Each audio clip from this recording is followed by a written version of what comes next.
and welcome to episode 21 of It's Beer O'Clock with Beerski with very special guest, Dan KetchumAllCollectibles. What's going on, man? How are you?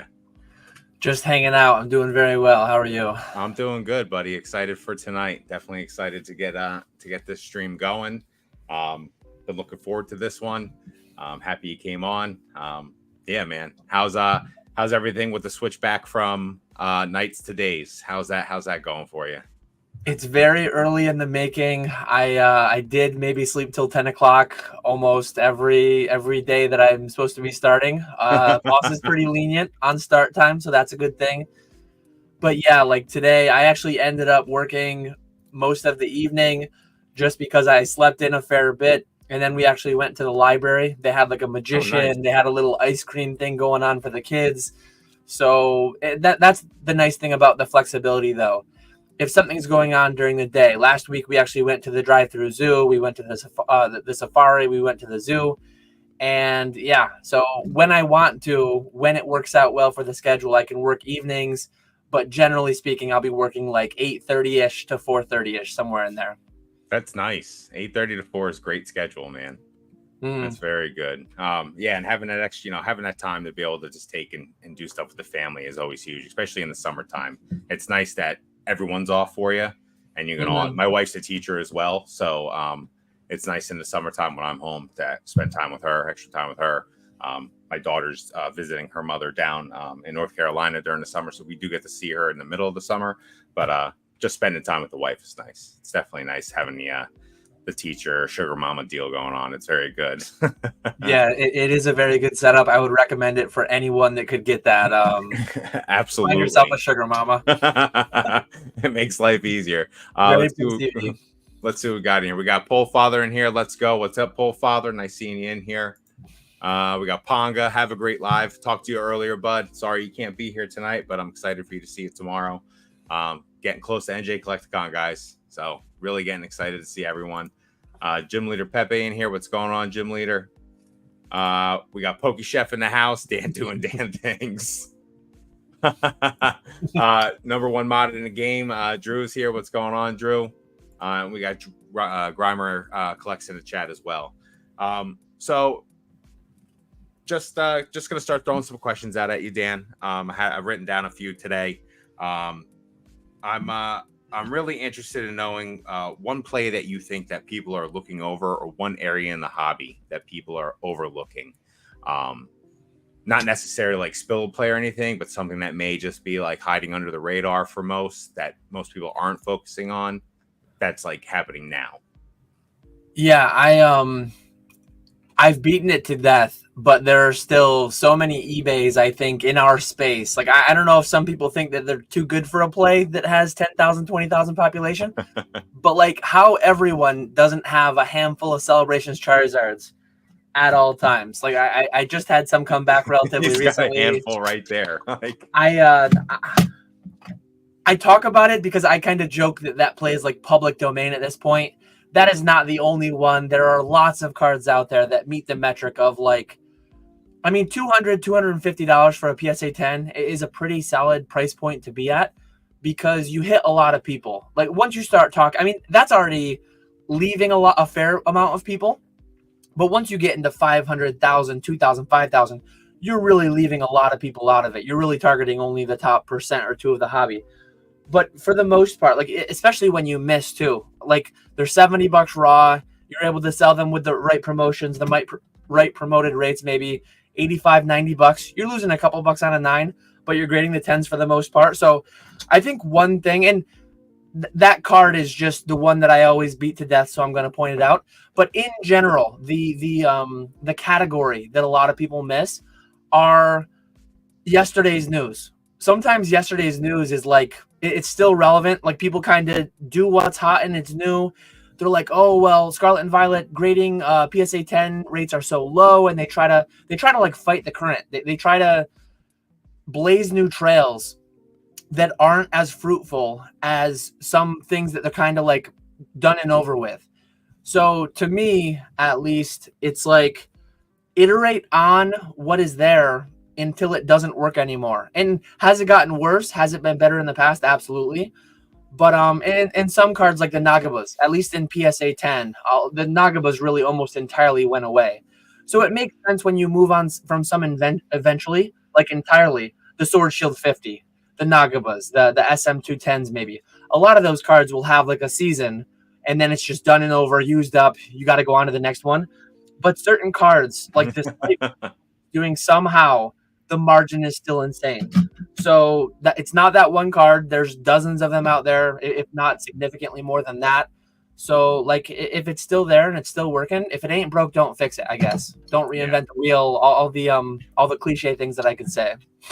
Right on. Yeah, one man's trash is another man's treasure, I guess, with the old plays, you know what I'm saying? It's crazy. I feel like you've been talking about those Celebration Charizards forever now. Like they are such a mainstay. You should change the little nondescript lizard to a nondescript lizard with wings. Because it's literally thriving business, man. I love it. It's the best. And it's not like a major aspect of what I do. Every time that I think about it, hell, maybe after this live stream, I'll go on and I'll order another 20 or 30 near mint ones from TCG Player. but like every so often, I'll just order 20 to 50, depending on what TCG Player looks like, depending. And yeah, they're just always in the pipeline to some extent. They're always churning in the background. You're not going to build an entire business off one card. You're not going to build an entire business off just one play or whatever. But having a couple mainstays, and someday, I would have said this 2 years ago, whenever I graded my first Celebrations Charizard, I would have said someday it will dry up, someday the margin will go away. I would have guessed that someday would have happened 5 times by now, but it hasn't. So it just hasn't. Yeah. What's the how many graded of those are there? PSA 10s? I don't just even like total know population. Top of my head at this point. You got to own 50% of that. No. I've graded a lot less than I wish I had. Like I've graded quite a few of them, many hundreds. Like Alt calls it $152 PSA 10. I know that I'm selling them at like 175, 180 ish range, promoted. That whole conversation that's been had a lot of times. But yeah, there's 18,000 10s. And there's 9,200 9s. So you're looking at almost a 70% 10 rate. I always send things in that, like, because the 9 isn't even that punishing. If the 9's only going to ding you like a couple bucks, you lose. When the 10 makes you almost $100 before fees and all that, like what it actually works out to, maybe $70. But when 110 overwrites the loss that is like 29s or something, I will throw a lot of borderline cards. And a lot of times borderline cards get 10s. Yeah, the PSA doing PSA things. Yeah, man, that's crazy. How's the consignment business going? How's that all changed with eBay? eBay Vault going away. I know you're with WCC now, about to be Fanatics. How's that moving along for you? You still seeing the same volume coming in? Is it a little different with the pricing? It's I guess the one constant thing in the past 3 years that I've been full-time is change. I was pivoting. Like certain things have come along that have been bordering on too good to be true. And I guess maybe part of me is like, I should have realized that it wasn't going to last forever. My hope was more that it was going to just get more expensive, not go away entirely, but it was just going to get more expensive. So like Troll and Toad, that went away. I was hoping it would just get more expensive and I'd be in early, whatever. Same thing with eBay Vault. Obviously we knew 0% wasn't going to last. Even when they said 3% was going to come, that didn't feel like it was enough. It felt like it was going to have to be worse, but I was just hoping the price would go up, not it would go away entirely. But yeah, it's been a massive change. It's been, I threw up some big numbers via my 90 days on eBay in those waning moments of the eBay Vault where people just kind of like chuck stuff. I did too, to get that last hurrah on the 0% selling fees. But PWCC is going great so far. I mean, I've only had 2 individual weeks close. I've only had one of my weekly features end, but I do have my next weekly feature starting on actually July 4th, starting this Thursday on the holiday. But yeah, most of what I have as far as consigners for PWCC are like carryover ones from the eBay Vault. Some amount of people just like closed up shop, like, okay, Dan's done with eBay, I'm done with Dan, which is perfectly fine. Like PWCC is a different platform. Overall, I would say it's not as good of a platform. I mean, PSA to BGS and CGC are kind of like eBay to PWCC Heritage Golden. Okay. There are absolutely things you can do, and you can make it make sense, but you can't just send everything to PWCC as you might be able to eBay. So, yeah, the people that are doing it, I think they are people who were already customers of PWCC, and they're already comfortable with what is best sent there and what is not best sent there. And one thing about eBay was, like, I was offering a service, but it was for a fee over what you could do it for yourself. So eBay Vault, anyone could sell for $0. I was selling for anywhere between 1% and 4%, depending on the value of your card. One great thing about PWCC is that I've committed to sell a certain volume of cards through them to where I can actually sell for you cheaper than you can sell yourself on PWCC. That is one thing I could not do with eBay. That is one thing that I can do with PWCC, which feels really good to do. Like, obviously, you have guys at a high level with eBay, ZNG Emporium, DC Sports, Probstein. Those consigners all have such large accounts that they're able to do the same thing. And it's nice to be able to do that with PWCC. Nice. Does it feel good to switch? I mean, I know it kind of sucks because you lost the 0% selling fees. Is it like a breath of fresh air to switch from eBay to PWCC? Is it something that you think is gonna like drum in more business, or was it a hit losing eBay? Like, how do you feel about it? Because I know, like Nick says, when you were talking on your last live, Poke Flips, he was saying like how it's nice like hitting certain different areas of the hobby to not make it feel so monotonous. Has it been more exciting now that you had to switch over? I mean, I know obviously you had to like gear up and get ready for everything to happen, but how do you feel about that? Yeah, it's a new platform, not to learn entirely. I mean, back in 2020, I did send like all my collection to the PWCC vault. I've sold 6 figures worth of cards through there myself, but it had been over a year. PWCC has big things coming, had been bought by Fanatics a year ago. So it's kind of like exciting, fresh, seeing a new platform, interacting with, learning how to optimize, how I pull the reports, how I automate that, paying out my consigners, all that stuff. So it's kind of like new, fresh, interesting, keeping things different. But overall, in the perfect world, I would still have access to Troll and Toad Evo. I would still have eBay Vault at 0%. And maybe I'd have this as an additional thing. But obviously the perfect world is not the one we live in. And this is the reality. So I have to learn to navigate the reality. And yeah, the card world has thrown enough change and all that stuff to keep things exciting and learning how to adapt. That adapt or die. I think I've put a few titles in videos. So yeah. Right on. Let's see. We got a question from Pokey Chef. Do you wear socks on lives, or are you showcasing those LeChonks? I'm not gonna no free feed pics. If those ever come out, those will be behind a hefty paywall, greater than that of the Patreon. But yeah, I'm wearing sandals right now. I'm wearing sandals and gym shorts. That's perfect. Yeah, I got shorts on. It wasn't today. Thank God it wasn't so hot today. I don't know, these 95, 96 degree days in New Jersey just seem so not right. It's so humid down here. So today was at least in the 70s. But there was a big debate in the Pokenomics or Professor Oak's Discord. The Oak one, yeah. Yeah, about socks. Like, do you wear socks at home? Like, no, you don't wear socks at home. Chef's talking about putting fresh socks on after a shower and walking around his house with fresh socks on. Like, you wear those all day. I guess when you stuff your foot in a boot all day and you get home, like, you don't want anything closing those pups in anymore, man. Yeah, I'm letting these things breathe. I mean, this is my house. I'm not wearing socks. No. It kind of drives my wife crazy. When we first moved in together, I had a bad habit of just like getting home, taking my socks off, throwing them wherever. So socks would be dispersed throughout the house. She's got me trained well now. Socks do like immediately. And now it's like I'm not even coming home. So on a good day, I don't even have to wear socks. Usually what I'll do is like, so many days of the week, all I'm doing is I'm going to the post office and coming back home. So I have like a sock spot where I just keep a pair of socks. I might wear them for a week straight because I literally put them on for 5 minutes, go to the post office, come back, take them off, and it's like I'll wear that one again tomorrow. Man, people are gonna clip this and make it sound like you never change your socks, dude. Where's Brad? Brad's lurking. me doing such a non-labor intensive job. I mean, when I'm doing my job, it's bare feet and sandals.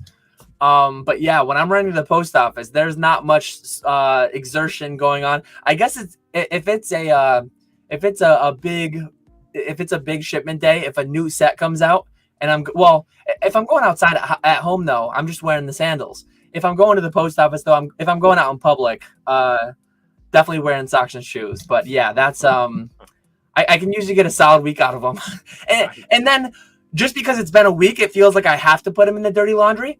Realistically, I mean, I could probably go longer than that if I wanted to.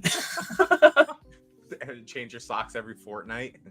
Pokey flips is a new sock day. Like, yeah. I mean, that would be a good thing to tie it to. It's like, hey, next episode with Nick, let me get a fresh pair of socks out. Oh, that's beautiful. Do you rock the flip flops, no socks when you mow too? Is that a thing? See, I don't do flip flops. I don't do like the toe thong ones. I do the there's like 2 straps on them. Yeah, there's like 2 straps on them. But I do mow in those. My wife actually took the other day, not when I mowed last, but when I mowed 2 or 3 times ago. She was out on the front porch, and I don't know how long she was out there, but she was actually taking pictures of me. And she's just like, maybe you'll be able to use one of these someday. I was actually just over at my neighbor's too. He had his daughter had a graduation party for high school. He jokes about my lawn or my go-kart, because actually my lawnmower is so old now, the hood like broke off of it. So I just like at one point I fixed it. My dad helped me. We like welded the hood back on. We welded it back together, and then it broke again. And I'm like, I'm not gonna go through this again. What's the point? It's just a decorative thing, basically. I just tore the hood off, and it's just like, yeah, it's just like fantastic. You see the whole engine and all that. I was mowing my buddy's father's lawn with his rider mower, and I accidentally ripped the hood off of it. It was like a plastic John Deere hood. The hood shattered in like 1,000 pieces. So trusty eBay has everything. Went on the eBay, found the right hood, had it shipped and delivered before he got home. Didn't tell him that I broke it. He got home a day like earlier than I thought he was going to get home, so I'd already installed it. But I left the broken one in the garage, like on top of the garbage. And he just goes, he goes, how much did that cost you? I'm going to reimburse you. Accidents happen. I felt so bad, but I was driving around. I was driving around mowing his lawn on his rider mower without a hood on, with just like the filter piece sticking out of the top of the engine, which is hysterical. I was just waiting for him to see me on the ring, like driving his lawnmower like that. So, yeah. All right. Speaking of lawnmowers, proper lawnmower technique. Are you a straight line? Do you diagonal the yard? Are we weed whacking? Are we edging? Like, what are we doing here? I know everyone wants to talk about it. It hasn't been talked about much because it's been the winter, but like, how do you go about mowing that lawn? Like, what's the step-by-step? I mow it just outside. Well, I mow the first couple paths, like blowing inward, so that you're not like blowing grass all over the house and all over the driveway and stuff. So it's like 2 or 3 passes blowing inward, and then you just mow it blowing outward. You do it like the most efficient, cover the most area possible. I know I used to actually, growing up, I mowed for my grandpa, and a lot of times I just drive the shortest path to get to the next area. My grandpa would be like, oh, well, when you're doing that, like ideally drive down one of the paths that you mowed down so that you don't create new tracks. And a lot of times I'll just leave the deck on. I'll just leave the deck going, because it's like, who cares if you re-mow stuff? Yeah. I would leave the deck on when I kind of like cross-lotted, like kitty corner through at a diagonal, and you'd see where that was. And not that I would do the diagonal stripes, not like I was mowing a fairway back when I did my grandpa's, but he was a lot more particular about it. To me, it's like the shortest path possible to just get it done. I'm not striping. I'm not doing the diagonals. I'm not doing any of that fancy stuff. It's like, what's the quickest way to knock down all this grass? And that's it. Right on. Yeah. Same here. No special straight lines. I don't even change how the straight lines go on the lawn. It's always, vertical, always. So yep. That's me. It makes it easy. A little weed whacking here and there. I like to do that. Been power washing like a madman. Listen, I have an electric one. I just bought the electric one. The gas one's in the basement, not working. I bought and it's old. It was my father's ones from years ago. I really don't feel like ripping the engine apart and like fixing all of that. I have it. We're gonna sell it at the garage sale that's coming up. But the electric Ryobi one, 1800 psi. Dan just finished that beer. That's awesome. That was well underway before we started. Yeah, it's 1800 psi. It's a plug-in electric one. Let me tell you, the best $99 I've spent in my life on a tool was on that. I cleaned so much in one day just using that really cheap little thing. It worked perfectly. I had a guy of painters next to my house, and the painter was like, "Why don't you just borrow one of your neighbor's ones?" He goes and he looked at it and like scoffed at it. And I was like, "Well, I'm just gonna make this work." I made it work. The thing is great. I'll have that forever. Cheap and easy. I actually had, for the first few years I was here, I had a Sunjo. It was like something I bought off Amazon, 100-something bucks. I left it in the corner of my garage, like the furthest corner, and it ended up freezing. It must have had a little bit of water left in it and it ended up freezing. I went to use it last year. The beginning of last year, I went to use it, and it dumped water everywhere. Cracked the block. It cracked in bad, non-reparable spots. I mean, you could fix it, but it would be like not worthwhile. I actually went through all of last year without a pressure washer, so I'm due to get one soon. I'm not gonna probably pressure wash my deck again because at some point I'm gonna be getting a new deck, but the house could use it. I do have a new blacktop driveway that at some point will need some pressure washings, and we've been power washing everything. We got, like I said, I was telling you earlier, I got to power wash the porch and the deck, repaint those. That's happening. So it was good timing to buy it, and it's definitely been working out. We got Weedle in here. What's going on, Weedle? Appreciate you being here, Chris? Man. Let's see, people just loving themselves some Weedle. We got BB in here. What's going on, BB? Happy to see you in here, brother. We'll watch back tomorrow. Want to say hello. Have a great night. Have a good night, BB. I feel like it's only appropriate if I watch this with some sort of craft beer. Absolutely. I'm rocking the Sip of Sunshine again. Oh, he's got the Juicier Bomb. I've got the Juicier Bomb now. I forget what the percentage is. So those have made their way down towards me. The juice bombs. 8%.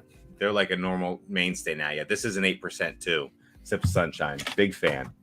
Yeah, my first one, I didn't pound this one that quickly in our live stream. I finished most of this before we started, and then I'm on to the second one now. Avenue. Let's see. Pole Father. Cheers. Yeah. So get your beers out, Pole Father. At this point, the Sellyzard is the damn promo Pokemon. Danzard. You hear it first. By Fire Lizards. I want Dan quote boards in my bathroom to look at every day. Just grade 10s. I think we all should see that every day. I mean, that would be great. We should see that every day. Oh yeah. I need to be reminded it myself. I mean, look at these. Look at these single digit grades. You don't like to see those ones. Don't like that. That's a couple dollars lost right there, each one. Yep. How are we gonna handle that? I will never financially recover from this. That's great. Put outside the 8-ounce, fellas. Grab the pints. That's it. 16 ounce, my friend. You got to do Founders. Let's see. Grimer, we should all tattoo Dan quotes on Pokey Chef. Beerski, why have you tarnished your reputation by having this guy on and then Brad jumping right onto it like a fly to a corpse? I do remember early on that you said, well, that I actually found this funny. It kind of tickled me a little bit. You said that you weren't going to have too many, at least early on, you weren't going to have too many of the big YouTubers, which obviously by no means am I a big YouTuber. But shortly around you saying that at one point, you actually had Brad on, who has like 2 times at least my subscriber count. I had no idea. So I'm talking to him, and he was literally, it was right before he came on, like before we did the pre-live. And I was like, Brad, you have 10,000 subscribers? He goes, yeah, I got 10,000 subscribers. You know, he's like a big-time influencer. You know, just crazy. Just ripping packs every day. Man, like sneakily with his 10,000 people. So, yeah, that's exactly what happened. Because I think he was my second or third guest. And, yeah, I was saying that. And he was like a 10,000 guest person. So, absolutely insane. We got Spat cards in here. What's going on, Spat? Glad to see you back, man. Looking forward to seeing you in Jersey. Met Spat at a local show. He's in a Discord and stuff. He'll be vending in one of the groups that we have on our Collecticon Discord sheet. Nice. Let's see. Beerski wants some pillar points. I predict no disagreements. Listen to you, Ernie, coming in here. At least you're not yawning. Not yet.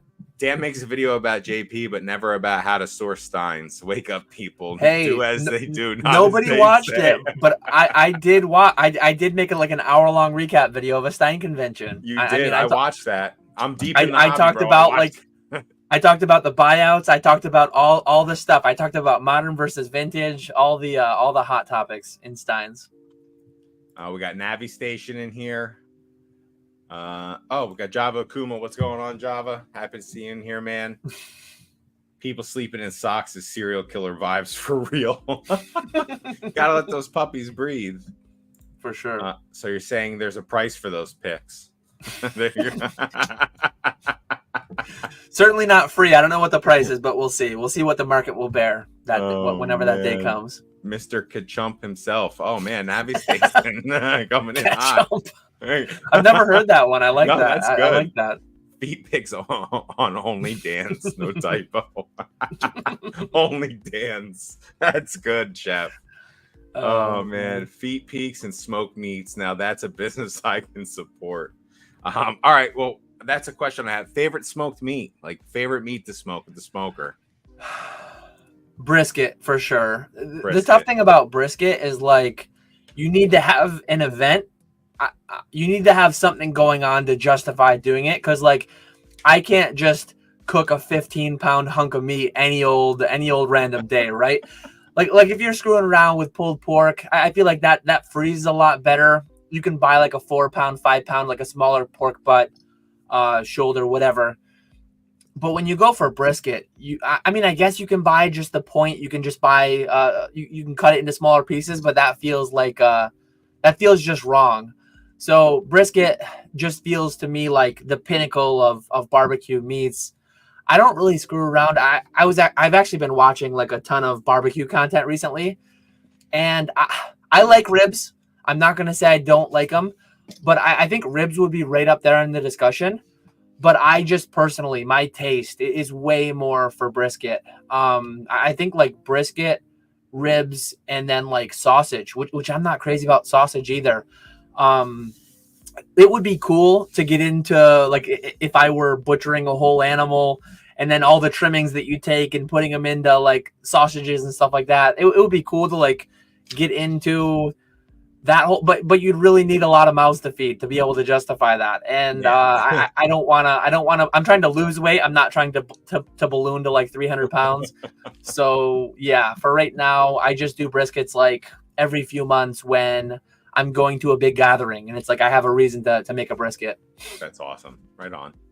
Yeah. I mean, I don't have a smoker. The closest thing I have is a charcoal grill. So you can do some kind of things in there, a little, put some wood chips and people will throw wood chips on. Yep. Yeah, they got like a little pellet container you can put the pellets inside of that too.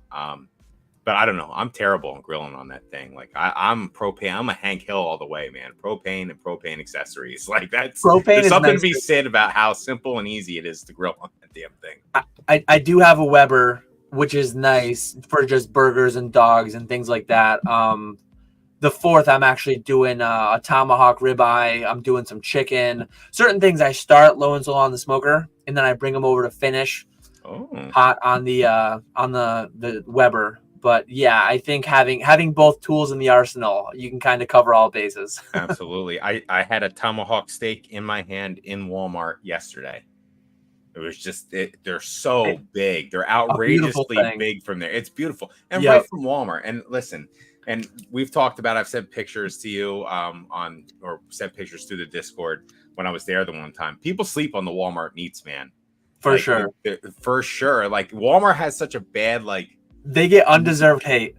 Undeserved hate, especially if you're not a city Walmart and you're more like a country Walmart. Like country Walmart, I think that's the biggest thing. Yeah, I think the biggest thing is like, some of the Walmart people that you'll find in the city Walmarts maybe are what, and not to say that none of that stuff goes on. I think there's entire like subreddits and stuff built around like people of Walmart just making content around some of the creatures that you'll find in those establishments. But at least in mine personally, I've never had any like crazy interactions. I don't think I've ever had any World Star videos recorded inside of my Walmart. No bum fights happening there, none of that stuff. Yeah, thankfully not. Inch and a half, not right, inch and a half ribeyes there, like black Angus ribeyes. Like, it's amazing what they actually have there. Yeah. I'm always amazed, and their prices hit right. Like, great value. I'm great value all day long. I love Great Value brand. It's delicious. It's cheap. I'm all about it. And I have a butcher like 10 minutes from me. Walmart's maybe like 15 or 20. But the butcher literally sells the same exact brisket. It's the same packager. It's the same everything. It's just $3 more a pound. Yeah. Like instead of like $4 a pound, it's like $7 a pound. It's like, what are we doing here? Yeah, the butcher by me, it's in pot. Like, they have nice meats and nice cuts and stuff, but the prices that they have at some of the butchers are just so outrageous. Part of mine is that they don't even have a good selection. It's like Really? You can go there and you can get, if you're lucky, they might have 6 packages of sirloin, and they might have a fillet or 2, and then they might have a couple T-bones. But they don't have the variety. They don't have T-bones and porterhouses, and they don't have ribeyes, and they don't have prime grade. It's like all choice or select, and it's pretty dark there, at least at mine. Only time I'm in socks, my shoes are on. Let's see. Amen. Raw dog and shoes is wild. I've raw dog shoes before. Ain't that bad. See, I don't go barefoot in shoes. Like I'm on Java's team there. I only wear socks if I'm I guess if company's over, to not subject them to my my dry kind of nasty old man feet. But feet throwing up gang signs and stuff. I don't want any of that to happen. So I never will sleep in socks, but I will wear socks if guests are around. I will say that. How nice of you. Oh man, that's hysterical. Question for Dan. A middle-aged man approaches your Collecticon table and he doesn't like your name. He claims you're copyright infringing his own and things may get physical. What do you do? To Brad G. The amount of times I had that opossum video and that rattle video sent to me, like dozens of times between Discord and Instagram, and it's like I am a very non-confrontational person. I guess sometimes when the IPAs get flowing, when the lights turn red, I might get riled up a little bit. I might get going. But honestly, I'm not about to like throw down and fight anybody. I've never been in a fight in my life, and I don't ever intend to be.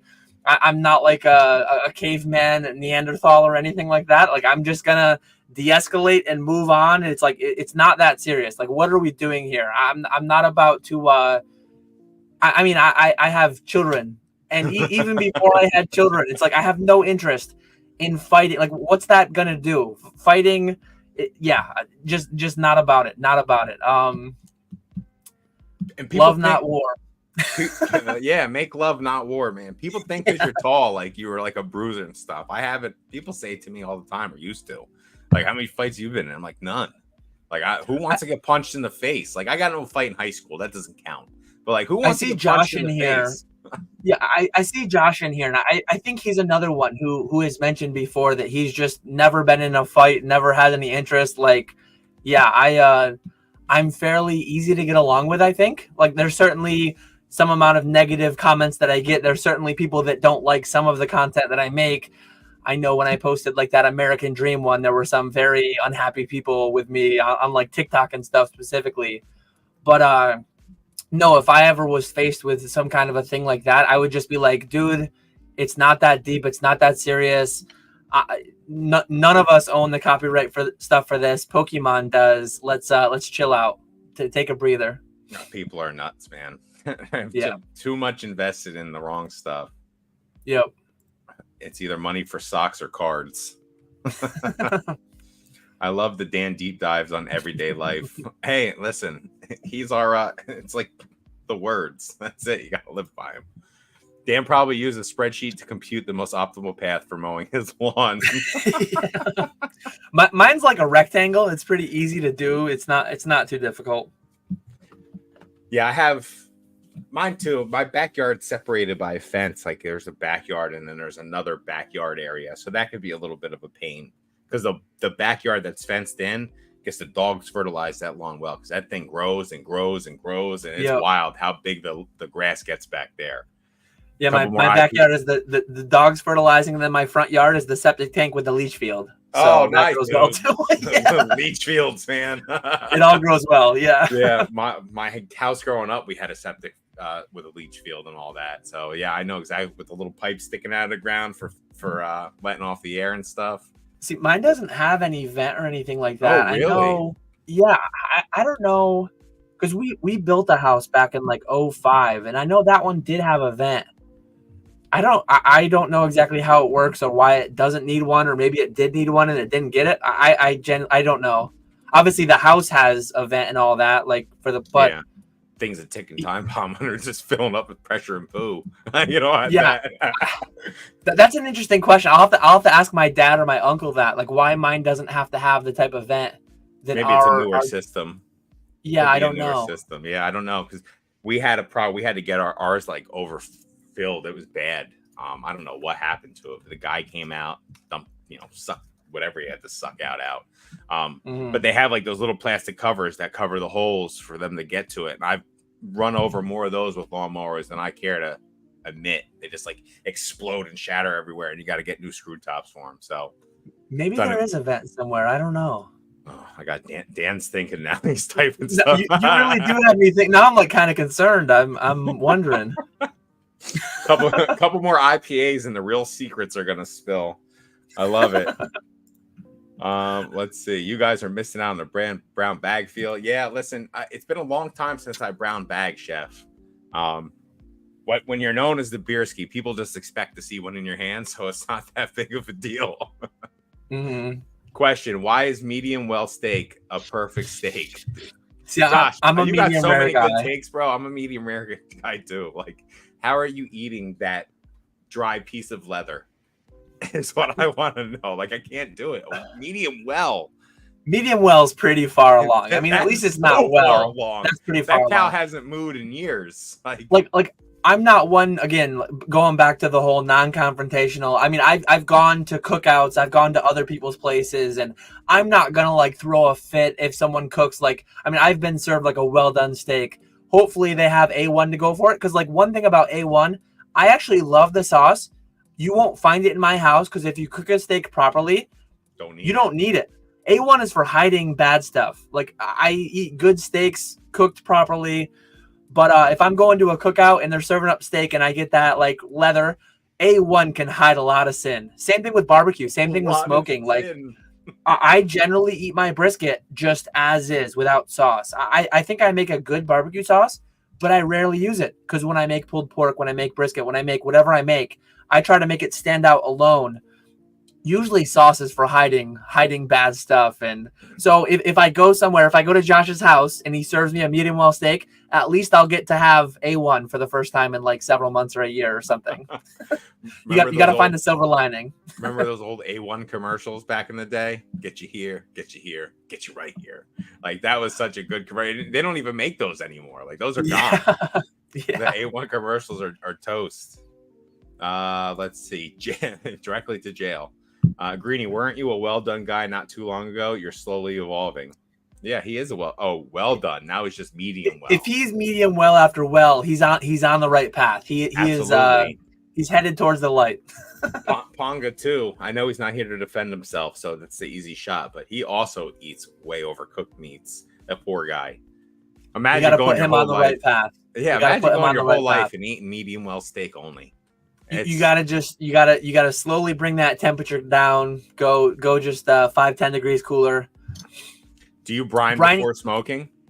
If you're talking like poultry, usually chicken or turkey, I'll do like a salt and sugar brine. I don't remember the exact proportions. It's been a while. There we go. It's been a while since I've done one.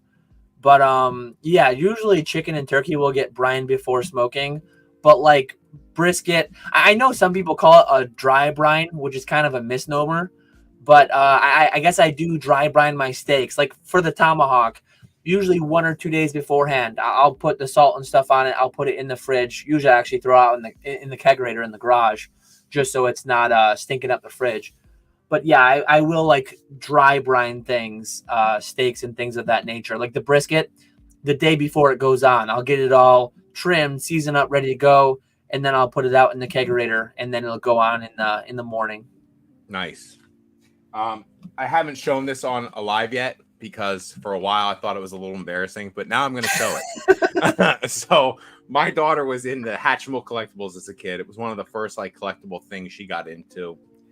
Kind of like Pokemon cards, but little figurines. You got a little booklet you can mark off what there was. Well, we got her a lunchbox, and now I use that lunchbox to keep my beers ice cold when I'm on my lives. I have my wife laughs at me every time. See, I'm not even kidding.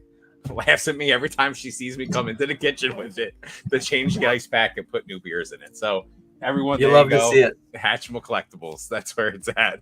Life is way too short. We're way too old to worry about what other people think. It's like you got to use it. It does the job. Why would you buy a replacement? Why would you buy another one? Exactly. And I don't need a lot. It fits 3 or 4 beers if I need them. You'll see me carrying it around during Beerski Palooza. It will be out. People might be able to even sign it if they want. It might be a thing. We'll just make it a thing for the lives. I love to see it. Love to see it. Chef, one day you'll learn how to cook a steak. I was just at a chef establishment, not his, but one like his. Let me tell you, man, that steak was delicious. I think I got the gorgonzola crusted one, dry aged, like New York strip. It was fantastic with some Brussels sprouts and bacon. Let me tell you, old fashions too. Really killed it. Oh, nice. We got Larry in here. What's up, Larry? I love Larry. I'm more of a microwave guy myself. Microwave until 170 internal. shout out Larry for giving me the awesome 4th beer divorced dad's card. Court of Chaos. I really appreciate you, man. I know that was in Orlando. It sits on my desk. I love it. Really looking forward to seeing you in Jersey, bud. I had a blast vending with you. Damn, buying that top shelf brisket from Wally Worlds. Love charcoal grills, bro. I'll show you the way, Beerski. Yeah, so Pokey Chef's going to be at my place for Beerski Palooza. I heard he's going to be cooking a little lunch action one day, so he could definitely show me how to use that. I'm terrible at it. I burn stuff. I mess the coals up every time. It's a mess. So Wally World, yeah. You should see the tomahawk loins to the butcher. It's quite the loin. You'll have to take pictures when you're cutting them up at the place, your establishment, chef. Half the meat found at Walmart in North New York is raccoon and squirrels. we actually have a rabbit in the freezer. We were at one of the butchers that's like more like 30, 40 minutes away from me. And I used to be like 20 minutes from that one. If I still lived there, I would go to the butcher more. I used to buy whole ribeyes from them and then cut it up myself, because I usually like a much thicker steak than Walmart even sells. One thing I like about the tomahawks is they're a fair bit thicker than the regular steaks. So yeah, this butcher though, I was talking to my son and we were showing like what was in the cooler. He's a big fan of crab legs. Right next to like the seafood area, they have like rabbits and stuff. And he's like, "Oh, what's that?" Well, it's a whole rabbit. And he's like, "Oh, can we try that sometime?" I still haven't cooked it yet, but we do have a whole rabbit in our freezer that my son actually wants to eat, which is surprising. That's awesome. Small game can be good. Where is this butcher? In the middle of the woods? Like rabbit it's in like it's actually the one of the local breweries to me, Utica Club, where all the steins I collect come from. Oh, okay. It's actually 10-15 minutes from there. It's in it's not in Utica. What's it considered? It's near Utica, New York. I forget the exact town that it's considered, but yeah, it's maybe 40 minutes from me. We got Son of a Merc in here, Velvet Loins. What's going on, Son of a Merc? All right, I think we're gonna take a little detour here. Ask you another question about some stuff in the hobby, and then we can get back to the normal non-hobby stuff. What excites you most in the short term and the long term with this hobby? Like, what are you looking forward to most, say, in a 5-year timeline, and what are you looking forward to most in a year timeline? I don't want to go 10 years because I feel like that's too long and there's too much variance in there. But I feel like we could plan maybe 5 years out ahead. So, like, what's tickling your like interest for those two time frames? Yeah, the amount of things that have changed just in the past 3 years since I've been full time is mind blowing. Like, I can't even imagine what will be going on. Obviously, 3 years will be an entire new block. Like Scarlet and Violet we're already, what are we, like 8 sets in or something? It's crazy. Yeah. But honestly, I've talked about it before. My son, his interests change on a dime. Like he had a Minecraft season, he had a Plants vs. Zombies season. He is back into Pokemon full force. Like probably a year or two ago, Yes. he was Pokemon for a long time. I'm hoping at one point one of these Pokemon seasons will just like stick permanently. Forever. He is deep into this one.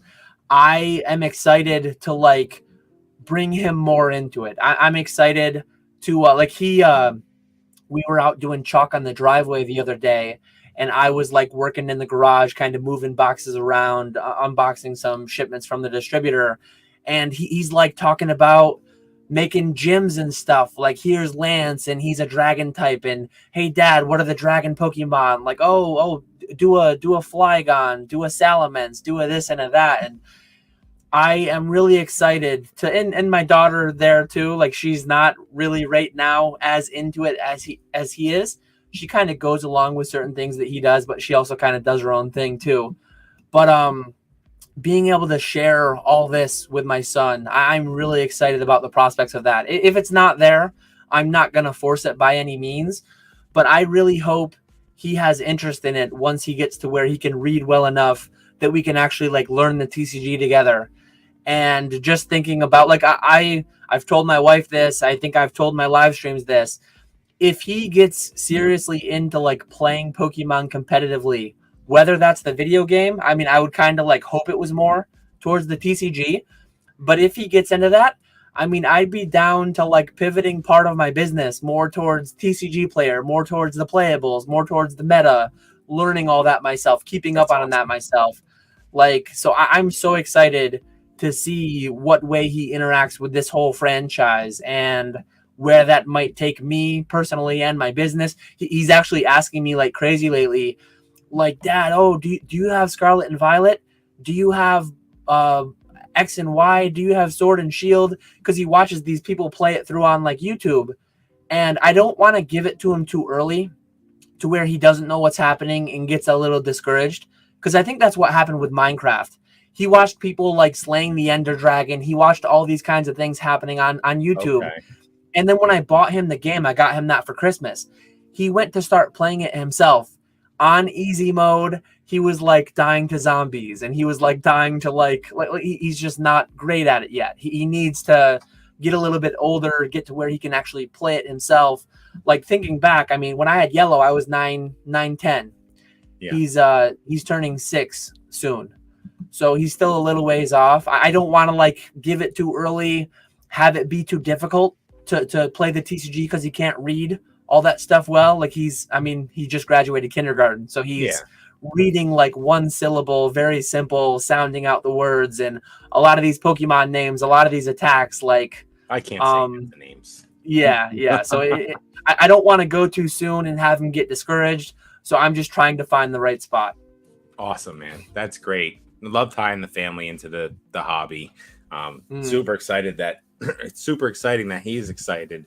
And like learning about like XY is so before his time frame now. Like, he's only 6 years old, so he only was born around Scarlet and Violet, or not Sword and Shield, the tail end of Sun and Moon, right? So it's cool that he even knows like what XY is and stuff, and it's awesome. And yeah, definitely putting the brakes on your children enough to let them get through like the hard points in life and like figuring it out definitely helps them along the way. Like my daughter with music for a long time,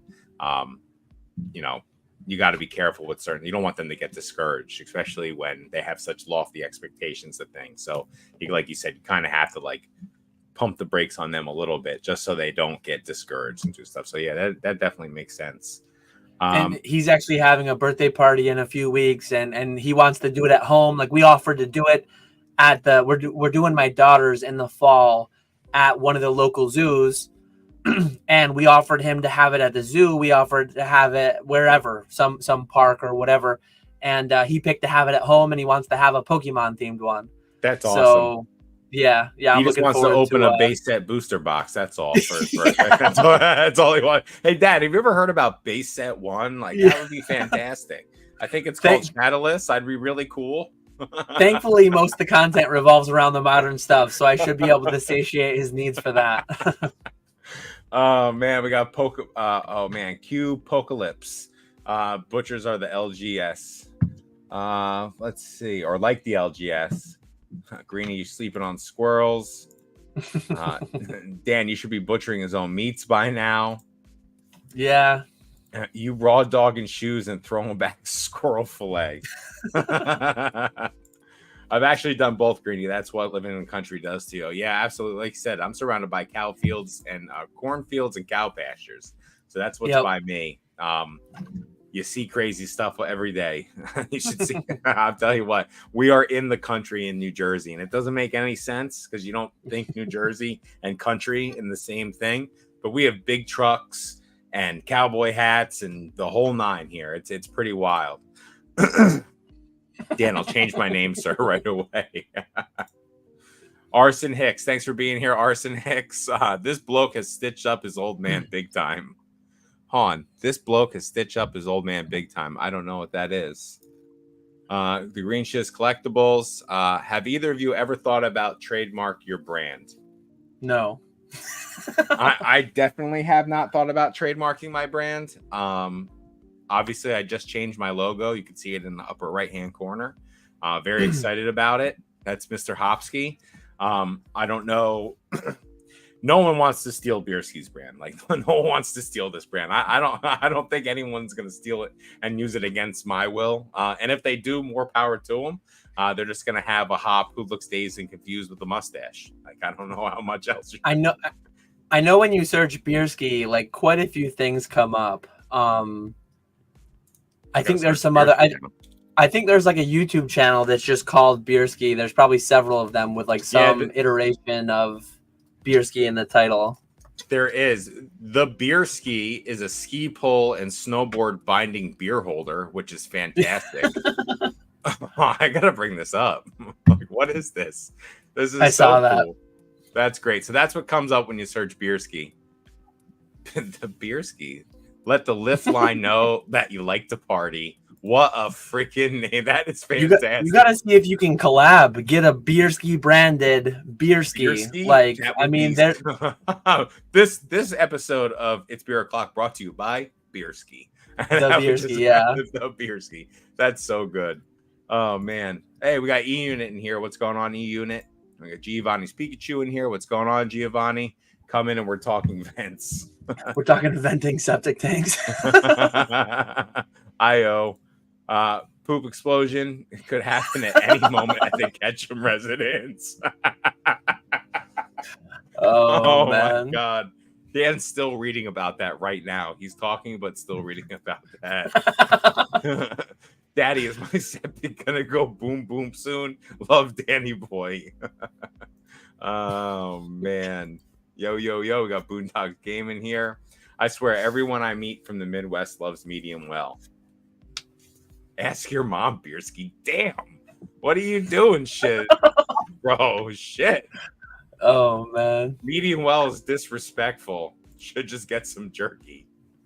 Oh, man. Greenie, you're dusted, bro. I don't know. You need, if you go well, you need some moisture there. I mean, that thing is. Right? I mean, it just sucked all the moisture out of your mouth. I don't know how you could even eat that. If you're going well, just go barbecue. Like if you're going well, go all the way. Like, take brisket, go all the way up to 206 and go like juicy, well done. You need a very fatty cut to be able to do that. This might be the best Dan take of all time. I want my steak to mimic an old tire. Well, listen, people love the steak talk. We have more stuff about steak than anything. Medium rare, get the fuck out. So many ruined pieces of meat. My 2.5-year-old eats steak medium rare. Oh God, you should be bringing. You should be grinding all the meats before smoking them. Facts, Dan. We don't need no one's opinion. My 4-year-old watching this with me asked if the couple on the screen has kids together. Can you confirm, please? He also said it looks like Power Bottom. What is going on here? Greenie's 4-year-old is this might be like a CPS type situation. Yeah, dude, you gotta let your kids stop watching YouTube and TikTok, please. These things are flowing through me. I'm gonna turn my camera off, but I will be able to hear you. I'll be right back. Oh man, facts, gentlemen. Middle age is upon us. It sure is, Pole Father. All right. Well, while Dan's in the bathroom, I'm going to take a minute to shamelessly plug again. Beerski Palooza. Listen, if you're in the Pokenomics Discord or if you're in the Professor Oaks Discord and you're coming to New Jersey Collecticon and you have not yet signed up to come hang out at Beerski Palooza at my place, Belvedere, New Jersey, please do so. Would love to have you here. Like I said, Thursdays, the 18th is a day of river fun, beer Olympics, might be a Mario Kart tournament at the end of the night. The next day, the 19th, is going to be a Pokemon TCG tournament. We have a few signups. It's looking like it's going to be a double elimination tournament right now. It is going to be a pre-release build and battle rule set. 40 card deck. I think 4 prize cards. So yeah, if you're interested, please, linked in the description below is my my Discord. It has all the information there that you need. So if you're interested, please sign up for that. Love to see you here, guys. Let's see what we got here. Fresh chats. The salt and the brines cause. Oh man, Chef's getting freaking scientific here. The salt in the brines causes osmosis and lubricates the meats, and the sugar in the brines create a better crust. It's a must. Chef's kiss. Yeah, you've got to have a good crust, and one thing, like, you need to have a very dry outside, and the salt help bring out the moisture, and then being in the refrigerator, very dry environment. So if you have something that's like way too wet and sloppy, if you take it right out of the package from the supermarket and you put it on the grill, you're steaming it basically. Like all that moisture in there, you're just steaming the meat almost, and you're not going to get a good crust. It's going to be like soggy almost. Tenderize the rabbit with jacquard, then soak it in buttermilk. Rabbit is tough unless you tenderize it a lot. Oh man, I have a horrible rabbit story. The poor little thing. So I'm going to tell it right now. Here we go. We're about an hour into this, so we're going to tell the horrible rabbit story. So years ago, cover your 4-year-old's ears. Yeah, Greenie. He might not be, or she might not be able to handle this. When I was attempting college for, I don't know, maybe the second or third time. College just wasn't a for me thing, but I was getting ready to go to class. I'm sitting in my car, just like waiting for the time to click down, and all of a sudden, I see this dude with a weed whacker come through and just start weed whacking all this stuff down. And here comes all these little rabbits, and they just scatter. All right, all these little rabbits scattering everywhere. Most of the rabbits make it to safe spots, except one. One rabbit can't get up on top of the curb. So I go running over there with my big dopey flip-flops on and my school notebook, and I flip the rabbit up on top of the curb. Well, the rabbit rolls off the curb. And at the same time, I lost my balance, and I proceeded to stomp on the poor little baby rabbit. And the noise it made haunts me to this day. I was in class with tears in my eyes because I squished this little rabbit to death. It was horrible. One of the worst stories of my life. I still tell it. Obviously, I'm telling it right now, but it was a really rough day for me. I don't know. I'm going to remember this day. I'm kind of scarred myself from that story, I think. Try doing a nice thing, and the whole world comes down on you, man. I didn't know what the hell was going on. It was so bad. We actually had we lived out in the country growing up, and we had like all different kinds of pets. I guess most of them were just cats and dogs, but we had a goat. We had a pygmy goat for a while till he got hit by a car. He would only eat the grass. He would only eat the grass on the other side of the road. Like the grass was always greener on the other side, so that's all he'd eat. He got hit by a car one day. I don't remember who it was. I was pretty young. They probably like thought they hit a dog, got out, saw it was a goat, was like, oh, what's going on? Like, I guess I'd have to ask my parents if they actually stopped and said anything or if they just drove on. But we also had a rabbit. I think we had him for 2 years. But my, like, swing set growing up, we had, like, a sandbox, and then the top was, like, the fort with the slide and all that stuff, the swings off the side. My kids have a similar one right now with no sandbox, though. But one day I was going up it, and we just saw like the grass kind of moving. I think there was a bunch of like dead grass piled up from like weed whacking or whatever. And like it was fenced in area. My mom used to actually babysit kids when I was growing up. So one of us kind of like poked at it, and like 8-10 baby rabbits just went every which way. For whatever reason, me and then one of the kids my mom used to babysit, we each like decided we're gonna grab one. We grabbed them and picked them up. And I'm pretty sure it was mine that was like cool and fine with it. I can't remember, but one of us, the thing was squealing like a pig. So we just like let that one go. But one of them we kept. We picked it up. The bunny was just like chill. It was fine. It was cool. And we decided we were gonna have a pet rabbit. We had a pet rabbit for a couple of years. It was either 1 year or maybe 2 years. But then it got like wild. It got like mean, and it started like biting people and scratching people all the time. And we just like let him loose. And he probably didn't fend for himself very well after being in captivity, eating the celery, eating the lettuce and stuff we gave him. So yeah, he probably didn't last that long out in the wild after having been in captivity. But we did have a pet rabbit for like a year that we caught from the wild. Dude, rabbits are brutal. They bite hard too, man. Those teeth are no joke. No joke. Dan becoming a TCG menace would be an incredible arc. It would be cool to win one of the cards, right? Instead of having to buy someone else's trophy, just win one. Dan ain't playing the TCG. I still think there needs to be a Pokeflips pit where Dan and Nick learn the TCG online and battle it at the end. Perhaps. I hear Dan cracking into another juicier bomb now. I did just start another juicier bomb. Yeah, I love it. Episode. Pokeflips episode, not pit. We might do one someday. Nick would be toasting the TCG. Nick couldn't read the English cards. Hey, Dad, I really want an EX Deoxys box. I saw PokeRev rip it, and it looked so fun. Yeah. Here we go. We got Mr. Walrus in here. Having Dan after today's video is bad PR, Beerski.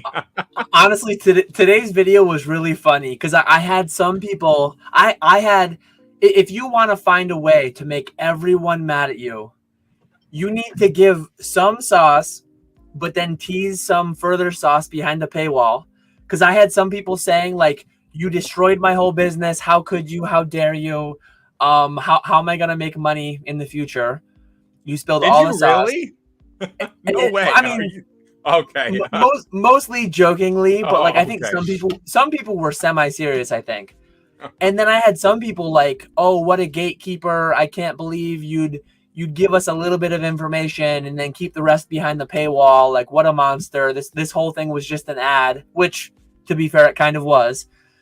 And then I had some people like, oh, think of the children. You're going to get so many people scammed going to a Japanese website for their first time. They're going to lose all their money. They're going to get scammed.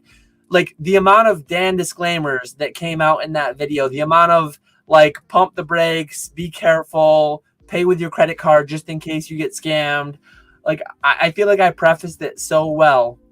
And then I had some people, I think mostly the people in the comments were probably people who didn't want others going to Bai. They're probably people who go to Bai themselves and like wanted to protect the whole play, right? Make it sound scarier than it is. But genuinely, like the average Joe, there are a lot of people that are scared buying on eBay, thinking they'll get scammed. And I don't remember the exact quote, but somewhere in the video I said, if you are nervous shopping on eBay of scams, this is not for you. I said that somewhere in the video because like probably 50% of the Pokemon consumer base is afraid of getting scammed on eBay. So if you're afraid of that, it's like Bai is the Wild West and you don't want to touch it, to be honest. Yeah. So, but yeah, some people got really, really nervous about that whole video today. Chef and I made a joke. We've been talking about Bai and stuff, Bai and using Bai. I've never used Bai before.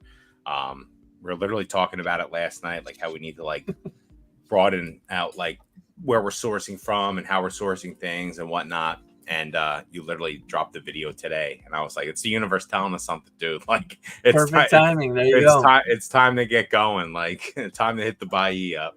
We got Peek That You in here. How's it going, Peek? Happy to see you in here, buddy. Dan, how many different channels do you think you've been on now? I was actually thinking about this recently. Like, I have a website, and one thing that I should use it for I actually think of Charlie. I think of Charlie Herlocker when I think of this, because I think what he'll do is, and I think somewhere on his Instagram, he actually has like I think it's called like a highlight. I think you can have a highlighted story where you save a certain amount of stories. I think he actually documents all the different places that he's been on, all the different articles he's written, all the things of that nature, and he has one place where it all lives. Um, I should really do that. I should have on the website like, hey, obviously I have Ketchum All Collectibles, I have Poke Flips, but I've been on here, I've been on Josh's, I've been on many dozens at least. I don't know, 30 maybe. That's awesome. I actually That's really I cool. actually did a for the first time ever. It's been a few months now. It's crazy how fast time flies, but I did an audio only.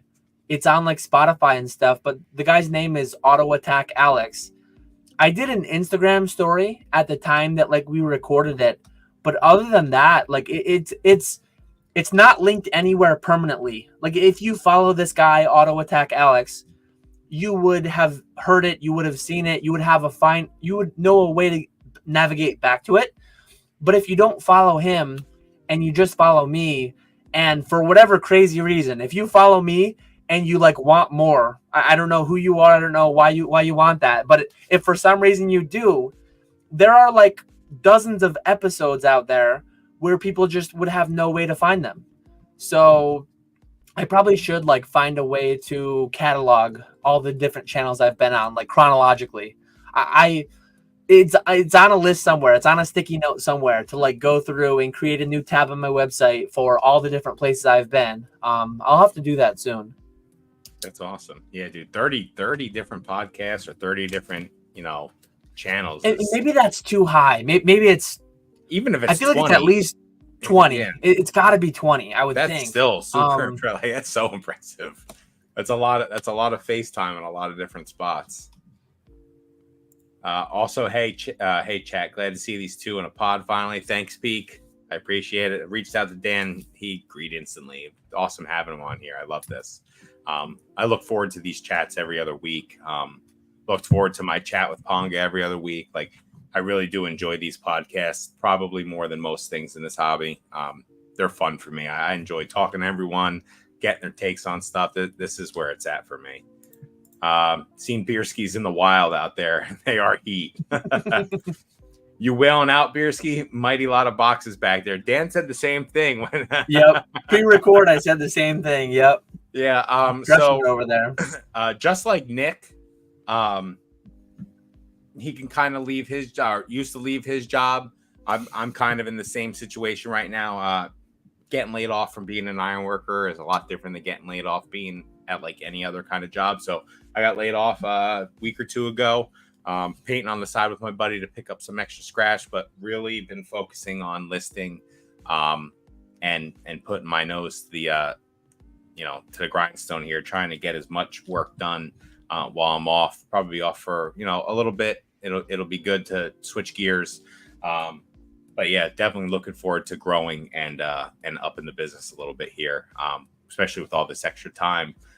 Getting up in the morning and listing in the morning. Haven't been doing a listing every day, but I've been listing quite a few cards most days of the week. So it's been working out pretty well for me. Sales are up. Really just going through 5-row boxes now, going through other little single row boxes I have. Pretty much anything and everything here is for sale, trying to get liquid to make a big push. I don't want to spill too much stuff, but I have some things in works with certain people in the hobby. Hopefully soon we'll have some stuff happening. So just trying to figure all that out slowly but surely. Like I said, every day is a learning experience. So trying to learn as much as I can before we delve into something. But yeah, that's your little hint for the night. and I'll leave it there. I feel that's a pretty big hint. Pretty big hint. So just trying to figure some stuff out here. So but yeah, trying to get things moving, trying to I know I talked when I was on with Wonder, I said stuff about like not wanting to do this full time, loving the hybrid, trying to figure out the hybrid right now, trying to see where the hybrid works in my life.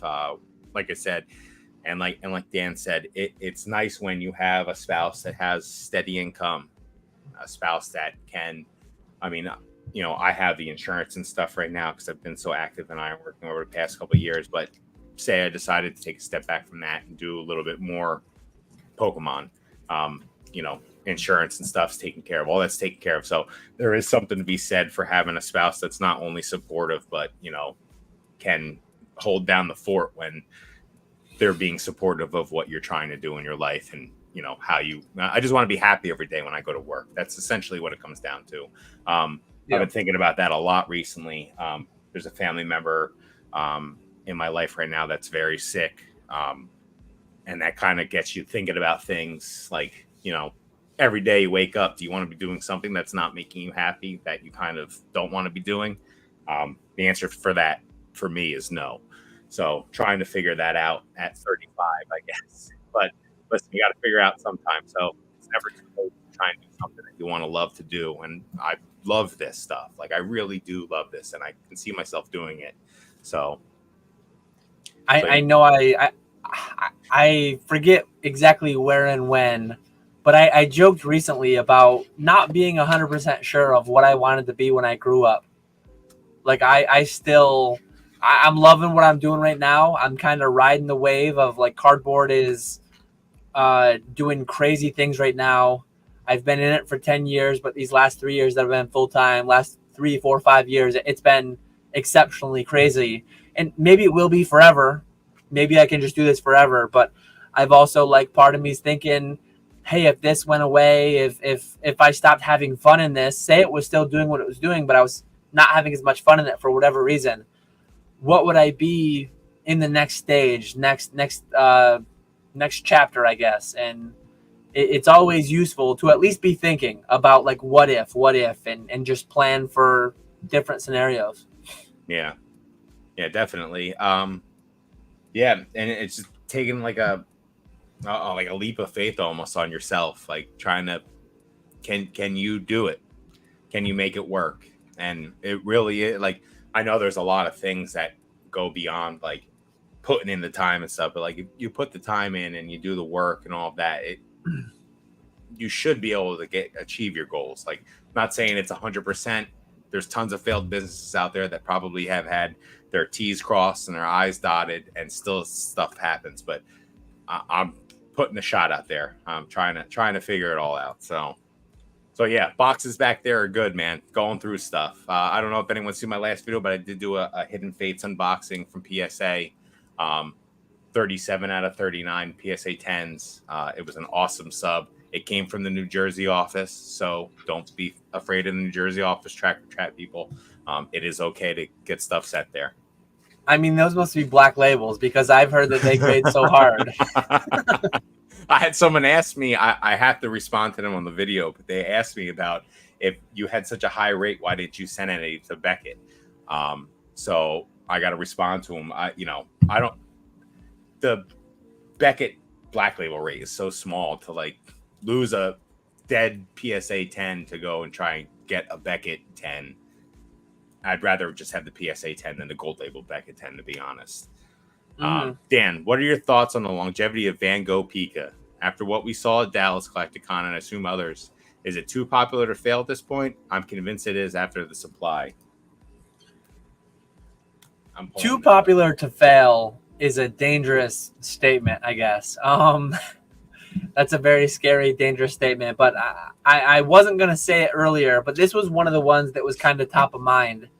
I don't actively have any in any of the backlogs, but similar to this card, if you look at the raw price, if you look at the sealed price, if you look at the PSA 10 rate, this card is like 2+ EV. Like, it doesn't make sense. I remember when I got them in mass quantity back in, well, I say mass quantity. Mass quantity is relative, because I'm looking at alt right now.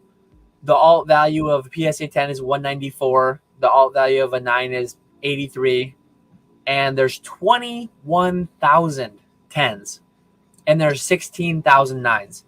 So doing the quick mental math, the PSA 10 is like Um, it's like 60%. It's not quite as high percentage as the Celebration Charizard, but still, the premium over raw, the premium over sealed. Nice thing about it is that it's actually a clear wrapper. It does have the backing, so you have to slide the backing up, slide the backing down, but you can judge centering at least without doing anything. So yeah, that's another one of those cards that like the pop is so high, but the demand is so high. It's insane. I still would caution that like 5-10 years from now, the Celebrations Charizard, the Van Gogh Pikachu, any of these other cards, they could have too many out there. They could have too many out there in plastic. I would not be like investing in this plastic. But just looking at the numbers, looking at the data, looking at the sell-through, the margin is there for like short-term flips. So this is one of those cards that like I want to have in quantity in every flavor. I don't think we talked about it on the live, but Nick and I actually talked about this card either pre or post Poke Flips. I don't think Nick watches much YouTube. He's probably live on eBay right now, so I probably won't get in trouble for saying this, but this is one of the cards that him and I were just recently talking about. And before we had talked about it, I now that I'm back to days, now that I'm back to like looking for plays, looking for cards that I want to buy 500 of and grade at BGS and CGC and PSA and have in every flavor, this is one of them for sure. Yeah, I mean, 46,607 total population right now. It's absolutely. I said 50,000 by the end of the year, and it's going to blow past that, I think. We have a lot of collections coming up. There's going to be a lot of Van Gogh Pikachus moving. I didn't see that many in Orlando, to be honest. I thought I had Dan Zard reach out to me and said if I saw any to pick some up for him. I was at my table most of the time. I was waiting for boxes of those to come around like they were happening in Dallas. I didn't see one box of them. Like it was made to be like those boxes were just like people had those boxes falling out of their shirts, and I didn't see one box. I saw one Van Gogh Pikachu the entire time I was there, and it was in Brad G's case, and it was ungraded. So I don't know if I just missed them or what, but I didn't see as many there as I thought I would. And I realize I said a lot without directly addressing the question. So going back somewhere, I have a video or I have a live stream where I documented exactly my interaction with the Van Gogh Pikachu. I forget the exact specifics, but I think I took 50 of them in trade at like 75 a pop valuation. So I want to say, I mean, 50 times 80 would be $4,000. So like 3750 ish. I want to say they took like a bunch of bulk slabs. It was more like an international person. I think they were from the UK. I don't think they were from the Netherlands. But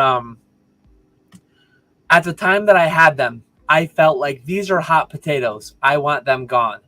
And to be honest, having paid 70, 75 valuation. So I think we took 75 as the market value, and then I paid some percentage of that. Or maybe we took 90 at market value, and then 75 was the percentage we took. I don't remember the specifics, but I remember feeling like those things were hot potatoes and I didn't want any part of them over the long term. And then now having hindsight, well, it's obvious. You put clothes on Pikachu, even though it's not like a full-fledged outfit. It's a very nice, snazzy hat. It is tied to a very high-profile artist. Obviously, we have the Scream promos. Many times people will say like, oh, the Scream promos were a different era. The printing is so much higher, this and that. I would have personally thought the Van Gogh Pikachu would have been more like a $20 to $50 promo. But somehow it's still holding 80, $90 sealed on eBay. And it's like a $200 PSA 10. And I have 0 on hand right now. I mean, I might have one hiding somewhere that I don't know about. But within the next couple of weeks, I plan to buy hundreds of them and have them in every flavor. At BGS, PSA, CGC for sure. Like I don't know what they do in Black Label, but it's probably nutty. That's the play I was looking for before from you. When I had what plays were people missing? It's the Van Gogh Pikachu. It seems like. They got to be going crazy Yeah. at Black Label 10s. They have to be going nuts. The alt value is $4,000. What? There's no way. There's no way. Like the pop is probably really low. Maybe I'm gonna actually look on eBay right now, not just alt. That's wild, man. If it's $4,000 for one of those, Dan's gonna buy 1,000 of them and just full. So send. I see CGC pristines in the 300 to 400 range. There's no Black Labels listed, so. Yeah, I sold the only. I'm gonna be sending some to Beckett. I pristined a Van Gogh, and I think I sold it for like $730, like right when the hype hit. And again, that was thank you, Mr. Walrus. I'll shout him out. It's like just buy more, and I did, and it worked out. It was one of my better plays. And I massaged the shit out of that corner too, man. Put it in card saver and massage. Is that altering? Don't talk about altering. Take it easy now. I massaged it real good and sent it out. I was not expecting. I pulled that card. I sealed that box and pulled that card out of that box 2 times before I sent it out. And then it pristine, which was wild. I remember sending it to Walrus, and he was just like, "Wow." So. Speaking of hindsight, hindsight being 2020, if you had to do it all over again, what, if anything, would you change about your collecting journey / flipping journey? Hindsight being 2020. Obviously, not obvious things like I would have bought every base first box I could have, but like what in the time where you were collecting when you started with that first 5K, like what would you have done differently to grow the business bigger than it is now? It's kind of one of those things that's obvious, but it's not as obvious as like buy every card that 100x, sell it, buy it at the bottom, sell it at the peak. But like believing in Pokemon more in general, I always really enjoyed it, and I always kind of felt like I'm a weirdo. Not everyone is going to be so in line with this. Like I'm probably just like, I know that I'm a strange individual in many ways, but it's just so panned out that when I was buying WotC PSA 9 hollows for $20-$30 because I thought they were like crazy, stupid value, I was not alone. And a lot of people agreed. So I'm kind of giving you the answer that you said I shouldn't be able to give, but I remember having hesitation buying that $10,000 base first box that Collector's Cash had up for so long, and then Rusty ultimately bought it, and I think he pulled the Charizard that graded like a PSA 8. So it's not like it was a crazy thing, but part of it is like believing in me more, believing in my ability to just arbitrage and make money. Had I not given myself only $5,000 for this little endeavor that I took upon myself 10 years ago, had I given myself 10,000, had I given myself 25,000, just thinking of what it could have been is absolutely crazy. Aside from that, anything else I would have done differently? One part of when I left my job was hinging on, in hindsight, very silly things. So I don't think anyone from my former employer will be watching this. I probably could get in trouble for saying it, but I don't think it's a big deal. I technically shouldn't be saying it, but like they subsidized some amount of my master's degree. So I think starting in 2018, I think, and then I graduated in 2020, I got a master's degree that was going to be fully paid for by my former employer. And when the Pokemon market started going bananas, when it started going insane, part of the mathematics that went into me leaving my job 3 years ago was the stepwise schedule at which my student loans were forgiven. So the way that they did it, the way my former employer did it, they loaned me the money, and then X amount of time later, they forgave the money to a certain schedule. So I think me staying until July of 2021 saved me like $3,000 over having left my job in like January of 2021.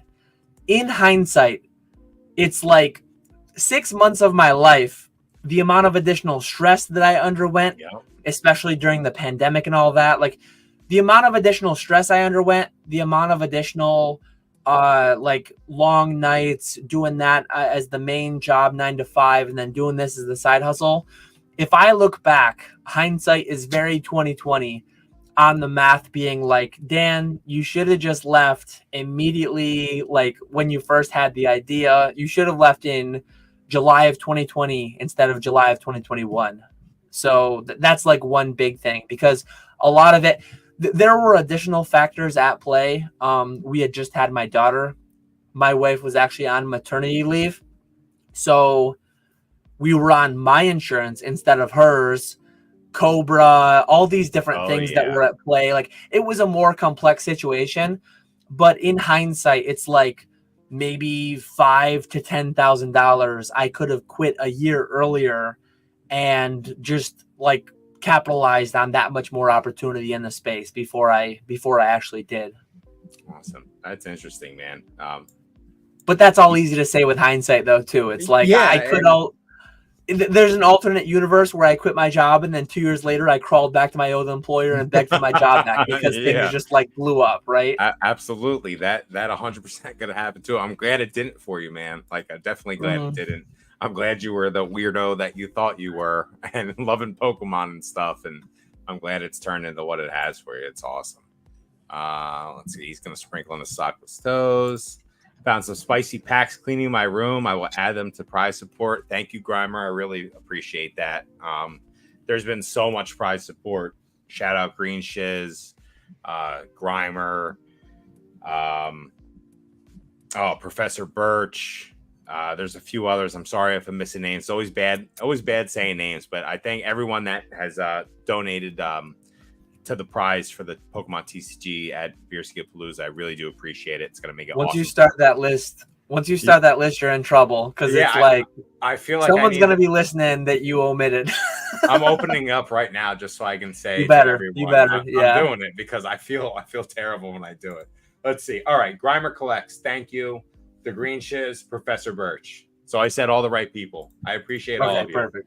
Thank you so much for sending them out. Actually, this is one of the Green Shiz's things. Got me a Slab Podcast hat. That's gonna go to merch. That's gonna go to the one winner, and then he also sent over a Paradox Rift booster box. So thanks again, Greeny. I really appreciate it. The prizes are starting to get pretty big, so it'll be fun for whoever knows the TCG most. Smoke all those people who don't know how to play the TCG. Let's see, beat that Joe. Also, another question for both of you. Did you see PSA 10 sealed as Charmander sell yesterday for $767? I think it's the highest sale to date. Incredible for such a niche set. I did not see that. I've been dabbling in the Stitch set, the sealed ass Stitch set recently, but I haven't seen anything with the sealed ass Charmander. So that's awesome. I didn't see that. Stuff seeing big prices on that. I think it's good for the hobby. Stuff for people to aspire to, I guess. I don't know. It's funny, like when you first get in the hobby and you see all this stuff and you just want that stuff. You're like, man, like it would be so cool to have stuff like this sitting in my place. And then when you get along in the hobby a little bit more, you realize like having all of that stuff is it's cool, but then it's just kind of sitting there and, you know, not generating, you know, cash for you. If you're fully collecting, it's awesome. But some of these things that are super expensive, it's just doesn't make sense to hold them in the old inventory area too long. Like I said, stuff on my table is not making me money, Dan. So I gotta list it up. I'm a monster. I don't know why I'm a monster. What did I do? You're at the rabbit point right now. Oh yeah, dude. Oh, there it is. Murder. Yeah, dude. We're a ways behind. Yeah. Listen, that was so bad. I will never ever live that down. Pogi Chef, this stream. I'm scarred forever now. Beerski's a baby rabbit murderer. The scream, I can still hear it. It's so bad. I can almost hear it now too. Oh. I would only eat rabbit if Artie Bucco made it from his family's recipe. Wow, Dan gave rabbit rabies and then released it into the wild. What's going on? I grew up on 20 acres. We had a pet llama, a pet pig, a turkey, peacocks, guineas, evil bird creatures, ducks, and other stuff. Never wanted to kick them like Beerski though, except for the guinea hens. So guinea hens are really good. Dude, my hair is looking like Bill Murray from Kingpin right now. Guinea hens are good for tick control, like tick population control in your backyard. But they're a weird bird. Stop leaking the DMs I sent you condemning your actions. Dan's villain arc in 2024 has been my favorite. He just NY giggles at the hate and makes me so happy. Let's see. Dan said it was cool. No way he could scam on buy all Dan's viewers before they get scammed. Oh, Brad, you're hysterical. Dan Gunner for buy after TNT, eBay Vault, MetaZoo, Meta Demise at his hands. I know, man, there's a long list. Did you imagine Buy just falls off the face of the planet? How long till PWCC shuts down? My Christmas. PWCC will be a thing of the past. PWCC will be a... It's going to be Fanatics. Right? So is it just Fanatics, or they have a different branding for like Pokemon and sports? Is it going to be like all rolled into one? Or I know you have a little bit of don't say anything that's going to get you in trouble, but I think it's going to be called like Fanatics Collectibles or Fanatics Collect. This shirt that I'm wearing is made by Fanatics. They do all the major sporting licenses for like clothing and jerseys and things like that. They bought out a lot of the sports card printing rights, and so nothing too big there. Okay. All set on Chef. Oh man, dude, Peak, I love the questions, man. I really do. You send some good ones. What psychological factors do you both think have driven so many more people to put large sums of money into collectibles? Lack of hope for housing, no true regulation, FOMO, YouTube, Netflix. Oh man. I think overall it's such a fringe thing that like I think we definitely lose sight of the fact that we're the 1% of the 1% in engagement into all this. But some amount of people, like I think personally, the IRAs and the 401ks are like the tried and true, the boring means to gain wealth over decades and decades. But all these anecdotal data points of like, hey, the Charizard was $5,000 back when I started collecting, and now it's $200,000. It's a 40x, and so people just get they get really enamored by these very shiny objects. Very, very apt analogy there. Like obviously Bitcoin's not but like Pokemon really fits that from the fact that it has 10x to 100x. Bitcoin, crypto, all these meme stocks, all these different things. People just get enamored by the slight chance that they could win it big. Like if you put money into a 401k, you are not going to turn $1,000 into $1 million in your lifetime. Over time, over decades, you will turn thousands and thousands into tens of thousands, hundreds. Like you will eventually get there over decades. But people don't want that. People aren't interested in that. Now. When you see the Dogecoin millionaire, when you see people who are mostly lucky, like me, who turned 4 and 5 figure inventories into 6 and 7 figure inventories, people try to shortcut. People try to replicate that. I have so many videos. I have so many discussions on my channel where people try to chase the outcome without doing all of the things that went into the what you see. You don't see everything below the surface. You don't see everything beforehand. And then you also don't factor in the sheer amount of luck that was built into that outcome that you're looking at. So yeah, I think a lot of it is like a lot of people see the stories and they just try to get rich quick. They try to shortcut. They try to do all those things. Yeah. My psychological factor was this card right here. Yeah, with the Pokémon stuff on it, and I was like, "That's OG." I was like, "What do you mean? There's like Pokémon? Like, what's this Pokémon stuff?" And then he started going down rabbit holes, dude. And there it is. Look at it.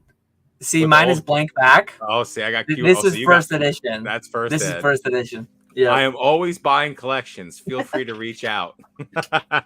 I love it. So here's Actually, there was like an alpha. There was like a very pre. This is first edition though, and then this is second edition. Yeah, with the back. I keep them by me to remind me of my journey. So when that came, so the card I bought from you was a PSA 9 Psyduck, Scream Psyduck. Yep.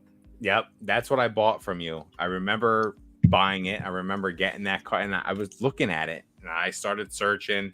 And this is how like I found like this was all around the time like, oh man, Denver had just happened. So I found Mertz's channel, started reading all that. But then once that happened, like I really started delving deep, and like I was like, what is this? Like Pokenomics? Like, is it economics about Pokemon? I was so confused. Like, and I was just kind of like dabbling in everything. And dude, like hooked. Like, there you go. You got me. I was watching, I think I watched your first video with Nick. When you had like, you were in your old background room, you had like the wire racks behind you, or the racks behind you. So like, yep. All that old stuff. Sheets hanging from it. Yep. Yeah, it was crazy. Like, and seeing like the progression of everything from then, that was wild. We got Mick Nick in here. What's going on, Mick Nick? Skater Nessa says we're dust. Dude, Ernie, I don't know. You come in here, you yawn, you say I'm dust all the time. It's a little hurtful. I don't know what to say. We have a few band codes. Are they PSA 1s? Because I know Walrus is all about that. If it's not going to 10, we're just going to squish it and make it a PSA 1. altering those cards. I don't know. Is it? Beerski, I know you like your Neophiles. Have you looked into sealed Japanese Arceus movie promos? Dope looking cards. I sent a few out for grading. I bought a few more. I do love my Neophiles. I just bought more. I absolutely love these silly Neophiles. I don't know why I love them so much. I have a Typhlosion that I think is going to 10. I have Meganium I think is going to 10 again.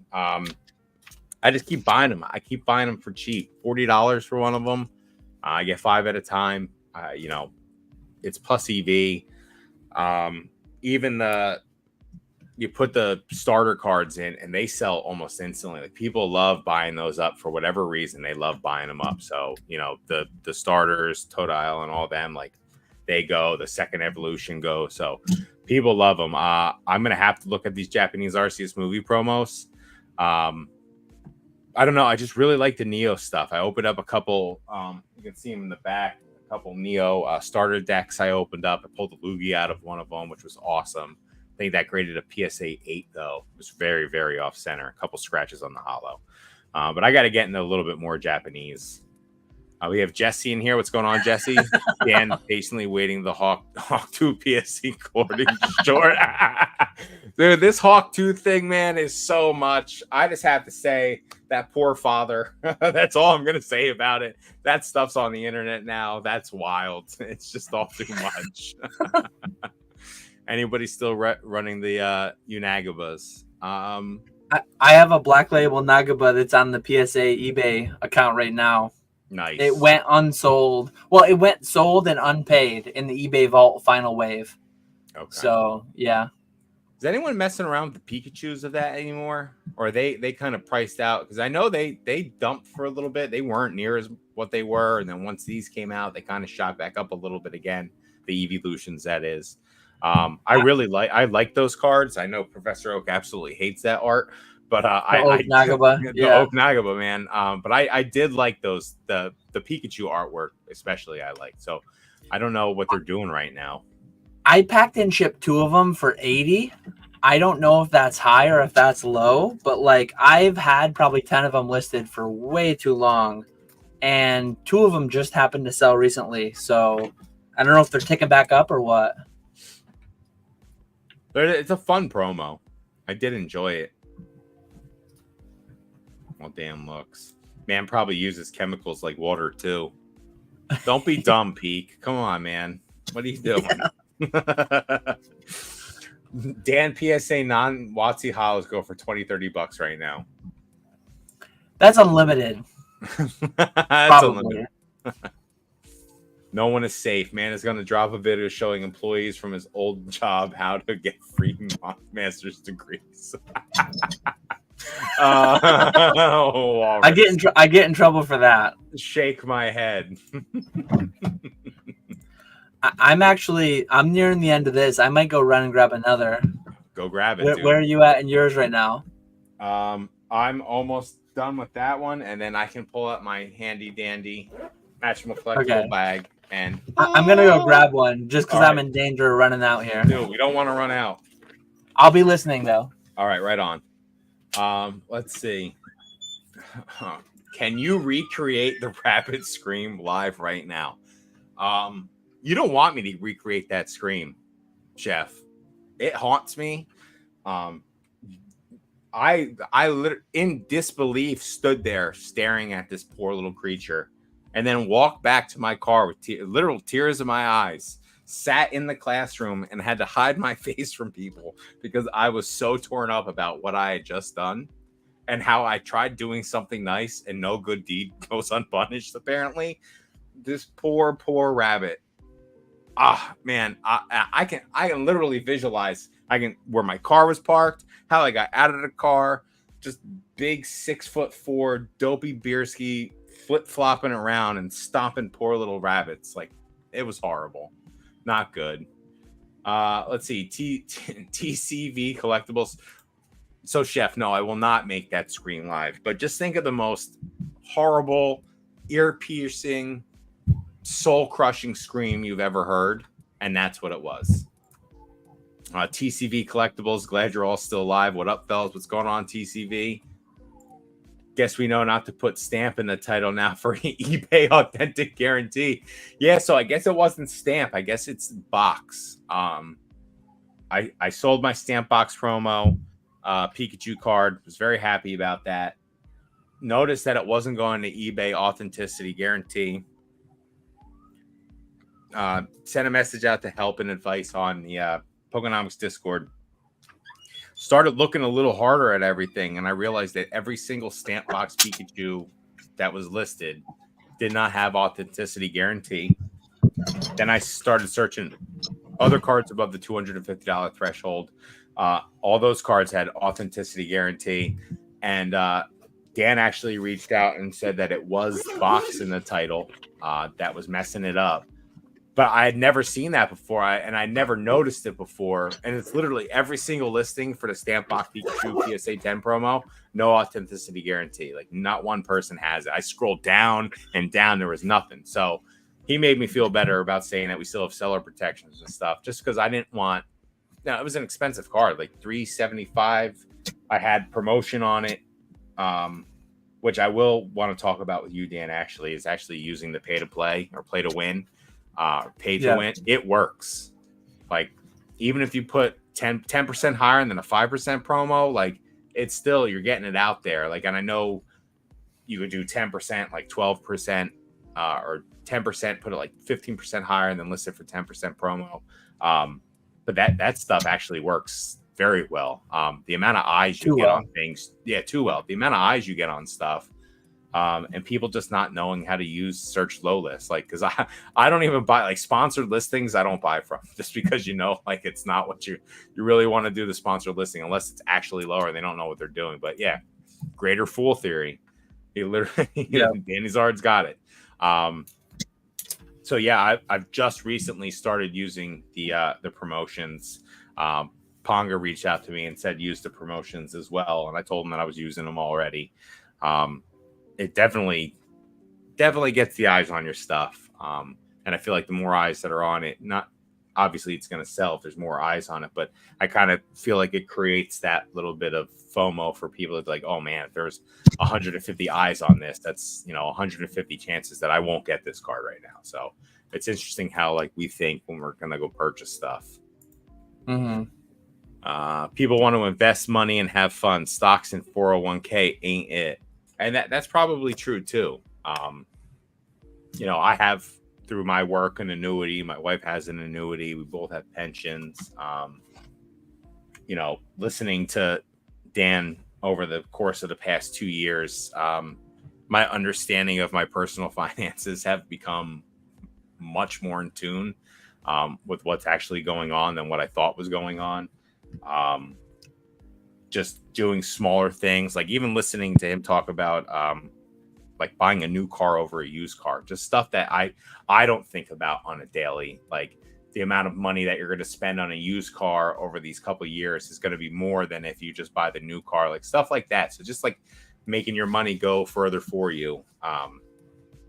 You know, it's fun having all those investments and learning all of that, but it is also fun just dabbling in something that makes you happy and gives you joy. Like, I don't know how many, I'm sure there's a lot of people that wake up every day and look at their stock portfolio, have a huge smile on their face and get joy from that, but you're not really like dealing in it. Like there's nothing tangible to hold. Like you can't pick a card up. You can't pick something like this up.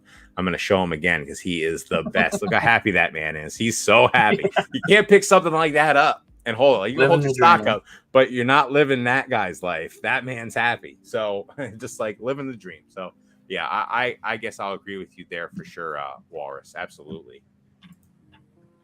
Dan built his business on stealing Pokemon's intellectual property as a mascot. Gross. He just has to put wings on it now. That's all. He can still keep the nondescript little salamander. Just put massive wings on it. Yeah. And maybe a stamp on the side that looks like a nondescript rodent that shoots electricity out of his face. I don't know. Yeah. Yeah, pretends I don't do the same with 2 IPs. I don't think the Wild Thornberries is going to sue anytime. Dude, it's so funny, too. Nigel Thornberry. What a great show that was.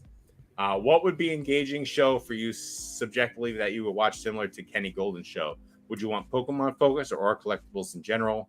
Pitch the perfect show for you. I'll let you take this first. Oof. I've still not watched season 2 yet. I did watch the first season of the Golden Touch, whatever they called it. I forget what they called it, but I'm sure I will greatly enjoy season 2 of the Golden Show. I honestly, though, I'm a live sports guy. I know that there are tinfoil hat theories out there that the NHL, that the NFL, all these leagues are scripted. Rigged, bro. Yeah, I don't buy into that whatsoever. Not obviously the NHL finals, the Panthers went up 3-0, and then the Oilers brought it back to 3-3, and then ultimately the Panthers won in 7. So that generated a lot more revenue than if they had just closed it out in 4. The NBA finals went up 3-0 Boston, and then Dallas won 4 in a blowout. And it's funny because just like in Pokemon, you will see the amount of theories. I remember seeing some basketball content, some basketball theories where, they're going to push this to 6 games, 7 games, just to get more revenue, to get more drama going, to get this and that. It's all scripted, blah, blah, blah. And then Boston closed it out in game 5 and all that stuff went away. So once it goes away, once it goes out of mind, it's like, and the same thing happened in NHL, I'm sure. Like, they're going to make the Oilers go down 3-0, and then they're going to make them win it in dramatic fashion. The first time it's happened in 80 years. It's obvious. It's scripted. They've got to take care of their golden boy, Connor McDavid. And then all that stuff goes away once Florida actually wins it in Game 7.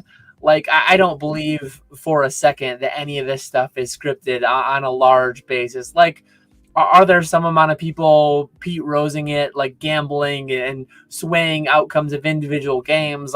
Okay, like maybe some of that goes on, but no, like I'm not a huge show guy, to be honest. I love live sports, and as far as like collectibles go, as far as like a TV show, I don't know. To be honest, I'll enjoy the Golden Show when I watch it, I'm sure.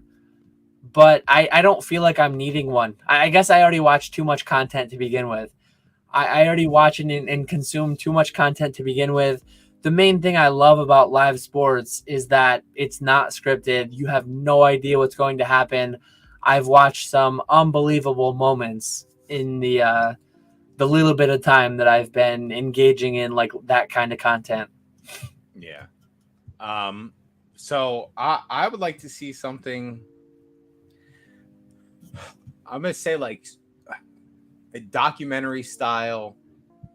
I'm trying to think like grittier though, like maybe like a Super Size Me kind of thing where you are just going, like someone goes around and they fought, like Job even did, like a day in the life of a Pokemon seller or a day in the life of a Pokemon collector, but like follow them over like a month's time.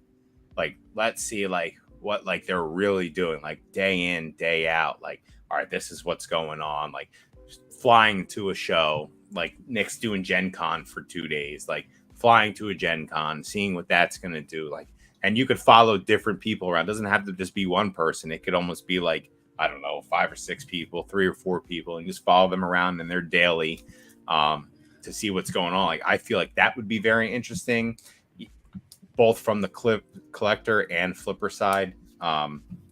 That's something I would like to see. I think that would be interesting content. Doesn't even have to, it could just be YouTube content like that, where someone gets a bunch of people together and does stuff like that. I'm with Dan though. I way too much content. I don't even really watch. Like, I watch right now. I'm watching Vikings on Netflix. Never seen Vikings before. Really enjoying it. Love that kind of time period stuff. But mostly it's Pokemon content. And I've felt like I've been behind for the past 2 weeks with Pokemon content. I'm constantly watching stuff. I finally have manned up and gone 2x. 1.5 wasn't doing it anymore. I wasn't getting through stuff quick enough. 2x is where it's at. It's off-putting at first, man. It's so weird. But within 10 minutes, if you go back to normal, it's like, why are these people talking so slow? So you've got to ease into it. Just like if you're eating well-done steaks right now, go medium well. If you're watching this content now, like live, you can't help it. Honestly, what I'll do if a live is going on, I'll pause it and I'll watch a 10-minute video of like a RuneScape video or whatever else it may be, a barbecue video, a smoking video. And then I'll come back and I'll watch it on 1.5 or 1.75x. So if you watch everything on YouTube at 1x, start with 1.25. If you eat your steaks well done, start with medium well. And then go medium and go 1.5. And then go medium rare and go 1.75. Just ease it back and you will see the light. 175 is nice too. If people talk really fast, sometimes PK talks very fast. 175 is good for PK. There's some people that talk so fast. Why RuneScape? You just mentioned RuneScape. Why RuneScape over World of Warcraft? Why RuneScape over EverQuest? Why? What? I played RuneScape as a kid all the way up to World of Warcraft came out, probably like 2 years after it came out. Really enjoyed it. Had a ton of fun. Party hats were a thing. Santa hats were a thing. Yeah. You know, dragon scimitars were like the shit back then. Like, I had a dagger with the poison on it. You know, dude, Monkey Madness, like all those quests and stuff. Like, why RuneScape? Like, and why does RuneScape still resonate with you now? Like, is it because that was like where the first auction flipper Dan came out? Like, he was really hitting the grindstone with the auction house, or like what's the deal? Because I've always wanted to know why RuneScape. I think just like in real life, there's a couple different types of people in video games. I'm the guy who like hoards my wealth in the video games, trying to save up for the best thing, the best play. I try to optimize my dollar to go as far as possible, just like in real life. Like, I learned to flip. I learned to make money on the streets of Gielinor. Genuinely. Like, I used to sell, baby. I used to sell units at Fally East Bank. I used to trade like, I used to trade the rares, the holiday rares, like the Santa hats, the pumpkins, the Easter eggs. I used to trade those type of items in RuneScape, and I learned to merch. I learned to buy and sell. I learned how to like smell and avoid scams. So much of what I do today is like built. Actually, I released a short recently where I was ranting about like, have you not ever had your RuneScape armor trimmed or something like that? But yeah, I just love that game. So many things about that game I love. For whatever reason, I never had friends that played World of Warcraft. I never was introduced to that game. It was just always RuneScape, and so much of what I do today, my job is Pokemon, something that I was doing back in 1999 as a hobby. I forget the exact years, the exact time frame, but I was playing RuneScape way back when. Like, let me see when the when the RuneScape like Santa hat was released. I remember all that. 25th of December 2002. So Christmas 2002. I remember trading those things when they were like a few hundred K all the way to when they were a few mil. Now in RuneScape 3 they're like hundreds of mil. Crazy. I was in my freshman year of high school in 2002, in Christmas 2002. That's so wild, dude. Yeah, RuneScape was fun. My friends gave me shit for playing RuneScape because I was like, everyone wanted to go play WoW, and I was like, well, I'm not playing WoW. I'm playing RuneScape. Like, this is the game I like. And then I started playing World of Warcraft, and then that was like the new biggest thing. But I still hop on RuneScape every once in a while, still mess around. It was fun finding my old account and seeing what was in the bank. I thought there was a Santa hat in there. There was not a Santa hat in there. So I don't know what, I must have sold it back then because there was quite a bit of gold in my account. But it's just funny, like, especially for a game like that, to have such longevity and staying power for being like a browser game. It's literally a browser game. You download a browser client, and that's what you play it on. So, yeah, fun game. I know now they have like what's going Galanor games right now. What do you got going on right now? What's the big thing right now? The content space for RuneScape is actually absurd. Like I don't watch enough other video game content to actually know this for sure. But I have some friends who engage in tons of content in RuneScape, outside of RuneScape. I know some people in the space that make content, that consume the content. They say that like RuneScape, for whatever reason, they just have like S-tier creators. My favorite one personally, Solo Mission, he just recently partnered with, and that's one thing I love about like the game developer, like Jagex themselves, the people who make the game. He partnered with Jagex. So think of like collaborating with Pokemon directly to create a new set or something, or to create like a new mini game within some Pokemon video game.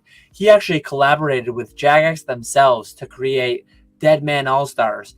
And it was such a win-win on all fronts. Like the consumers of the content won because the content was amazing. They have a new mode coming out in a few weeks from now called like Deadman. They do it seasonally. They've done it over the past several years. But Solo Mission created like a Deadman All-Stars. Think of like taking all the biggest content creators in RuneScape. They put them all in one world, in one map, and they just interacted amongst each other. And it was such good content. It was such fantastic content. The content that comes from that space is so amazing. I have as much fun. Like I consume more content than I actually play the game myself. I do enjoy playing the game myself still, but watching it played at a high level. I mean, just like sports, it's funny. Like thinking about our parents, thinking about our grandparents, a lot of them will watch the NHL. A lot of them will watch the NFL, the NBA. And then when you talk about like esports, they'll think like, oh, that's so dumb. Why would you watch someone else play a game that you're not playing? What are you doing when you're watching football? What are you doing when you're watching the NHL? Like, you've never played hockey in your life. You maybe you played up to pee-wee football, maybe whatever. In a lot of ways, it's very analogous, and I understand. There's been in the past, there were times where I was playing Fortnite, watching a little bit of competitive Fortnite, and I really enjoy seeing things that I like doing done at a very high level. Yeah, absolutely. Fantasy football, you play fantasy football in any big money leagues, or is it all just for fun? I actually, my best friend, best man in my wedding, he's the commissioner of a league that I've been in for like 15 years. And we've been $100 league for the past 15 years. 15 years ago, $100 was like a lot of money. And now it's like, what are we doing? It's like we're all in our mid 30s or 40s. Time to up it a little bit.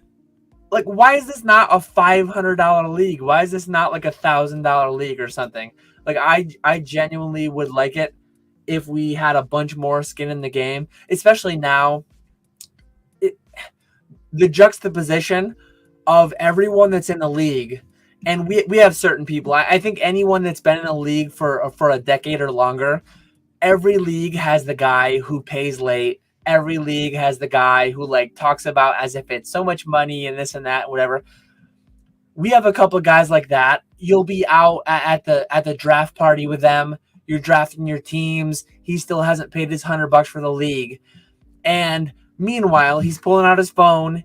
He's got a $200 DraftKings bet over like some women's volleyball thing from like Sri Lanka or some This random must be country. a personal It's like story that's happened with someone, you know. well, it's like, why are we still a $100 league? People talk about it's a lot of money and they have a hard time paying it. And then I see the bets they do on DraftKings. I see the bets they do on FanDuel. It's like, what are we doing here? Come on, let's up it a little bit. I'm in a $136 league. I don't know why it's $136. It's been $136 since I met my wife and was invited into the league the year I got married. I was invited into the league. I won the league. We gotta adjust for inflation at least. I mean, come on. Something. I think I've won that league 2 times. I've been in a championship 4 times. It's a keeper league. It's great. It's fun. I want more money in these leagues. Like I'm my biggest money league is 200. And people are like, "Ugh, it's 200." But like, no, give me the 5. I want to win money when I win. Like, because people try harder when there's more money in the game. Especially like I will try hard regardless when it comes to I love winning fantasy football. There's just something about it for me. I love seeing the little gold championship thing next to my name the next year. I love it. But you're putting $500 on the line. Like the boards I make for draft nights for myself are outrageous. Like I'll take pictures this year. Like I make boards. I do the whole 9. Like Pokémon will take a back seat for 1 week. And I will just go through everything before. Because I do like 4 drafts in like, I don't know, 2 weeks time. And I will figure it all out. I will usually, last year I got real lucky. All my drafts, I was either first or third in 4 drafts. So I got Christian McCaffrey in every league for whatever reason. And he was a beast last year. So it's a lot luck of the draw, but I feel like if there's more skin in the game, people are apt to try a little harder because losing $500 sucks a lot more than losing $100. And I feel like one thing being in the Pokemon space, maybe we take for granted how much all this money is for like normies or whatever. Like maybe, $500. Like I'll throw that on some random high risk play in Pokemon, and you definitely have to keep sight to some extent. But I know what some of these people do for their job, and I know what some of them make. And professionals, man. Like I go out to the bar with some of these people. Like sometimes we'll have a public draft. We'll have it at the local bar, and we'll get it. We'll get wings and we'll get beers and we'll have open. Like we'll spend $200 a head on the draft part between the draft party and the end of the year party where we award the champion, and then we'll only put $100. It's like, what are we doing here? It's like, come on. I don't know. It still makes it fun though. I kind of feel like we just birthed the Pokenomics $500 buy-in 12-team fantasy football league. See, 12 is too much, though. 12 is too much. Maybe we will. Maybe I'll pitch it in there. One thing that I have done. Count me in. I'm 100% in. Maybe we will. I've thought about it in the past, but maybe I'll actually. The pick'ems are fun. There's something about having your own team. Yeah. Because pick'ems. 1 year I crush pick'ems. The next year I'm terrible at pick'ems. It's so many things can change in football so quickly in games. I think maybe a big money league would be fun. 10. I'll do 10. 12 man's where the sweet spot is for me, at least. I like 12. I've always liked 10. 12 has always felt like too much. Maybe I've been back in college. I was in way too many leagues. I was in like 12 man. 2 quarterback leagues. Maybe those things scarred me too much. But like to me the ideal scenario is like a 10-man, 1 quarterback, 2 wide receivers, 2 running backs, a full flex, tight end, wide receiver, running back. Yeah. And I'm in one league too where we pay $1 per transaction. I hate it. I'm in a league like that too. Well, no, I'm fine with the transactional cost. What we do is we take the money and we put it towards the end of the year party. But some people they get so worried about spending $1, they will run a week without a tight end because they don't want to spend $1. It's like, what are you doing? You spent $100 to get in here. So like people are just insane. we have a dollar per transaction, but you can only make 25 transactions, and that's my problem. I want to be able if it's a $1 per transaction, I want to be able to make limit. 100 transactions. If I'm going to give you my money, like take the money. Take the money. Let me please, because there's a lot to be said about blocking people from picking picking players up. So yeah, I don't know. Let's start this. I don't know. We need to talk about this a little bit. I'm pretty excited about maybe a big money Pokemon League for this. We got Mr. Walrus in here. Dan scribbles sealed Neo files. Oh, Walrus. Shaq just posted Shaq just posted a photo with the Hawk 2 girl when he played a dubstep show in Nashville. Hope she makes millions from this. I just saw those photos today. Again, I'm going to say it. That poor father. That's all I can say. I'm not going to comment much more on that. Well, if she's smart, she'll capitalize it, and I'm always rooting for the win. Yeah, capitalize on it and then disappear for the rest of her life. I didn't actually see that. I didn't see that, but like the world we live in where you can say one random thing on like a street interview and that woman will make more than most of us will make in our lifetimes. Like if she monetizes it, if she puts it on t-shirts, if she puts it on whatever, she will make more than most of us will make in our lifetimes. Just monetizing some silly phrase, some silly meme that she made. It like what a world we live in. What opportunities there are out there with this thing we call the internet and we take for granted. Like, man, it's crazy. Deleted all social media, which I super respect. Yeah, man. Well, I mean, you would have to. I can only imagine those DMs. Like, it's dark. That's the darkest stuff of all time right there. Dan's camera's off again. Bro needs to get those kidneys checked. She has merch already. She's killing it. Promiscuity's getting her paid. I wonder if these new SV hype sets, Dragon set, Eevee set, Rocket set, etc. will compete or be as good as the Sword and Shield sets. So I was going to ask you about this. Literally, it's thoughts on new Eevee set, thoughts on Team Rocket set. What are your thoughts on these sets, Dan? Artists will art. Artists will art. That's what we're getting. I love it. I don't know. I'm bullish on Pokemon. I said it in one of my recent live streams. I know Opus went right to it for one of my shorts recently that I did. But like 151 was not like a brain-breaking, just crazy thought that like it's not that deep. It's not that difficult. They did 151. They put all of Kanto in one set and it blew our collective minds. We went crazy for it. We just opened up our wallets. Take all my money, please. Team Rocket Returns, Team Rocket, whatever, Glory of Team Rocket, whatever they're calling it. Put a bunch of dragons in one set. Evolutions 2.0 with the Neo era, 251, 351. Like the amount of things that they could do. Serialized cards being way at the end of that line. They probably won't touch that for like many years, maybe even decades.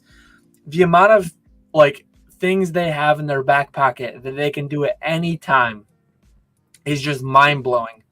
Like we are so easy to please, and that's a great thing. It's a great thing that is the reality. That there are so many things they can do.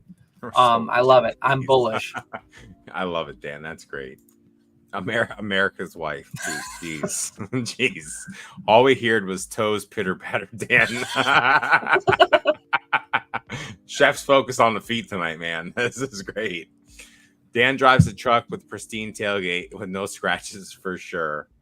I don't think I'll ever own a pickup truck, to be honest. I think my dad will always own one, and maybe that's part of why I'll never own one, because I'm not like too proud to just, hey, Dad, can I borrow your truck?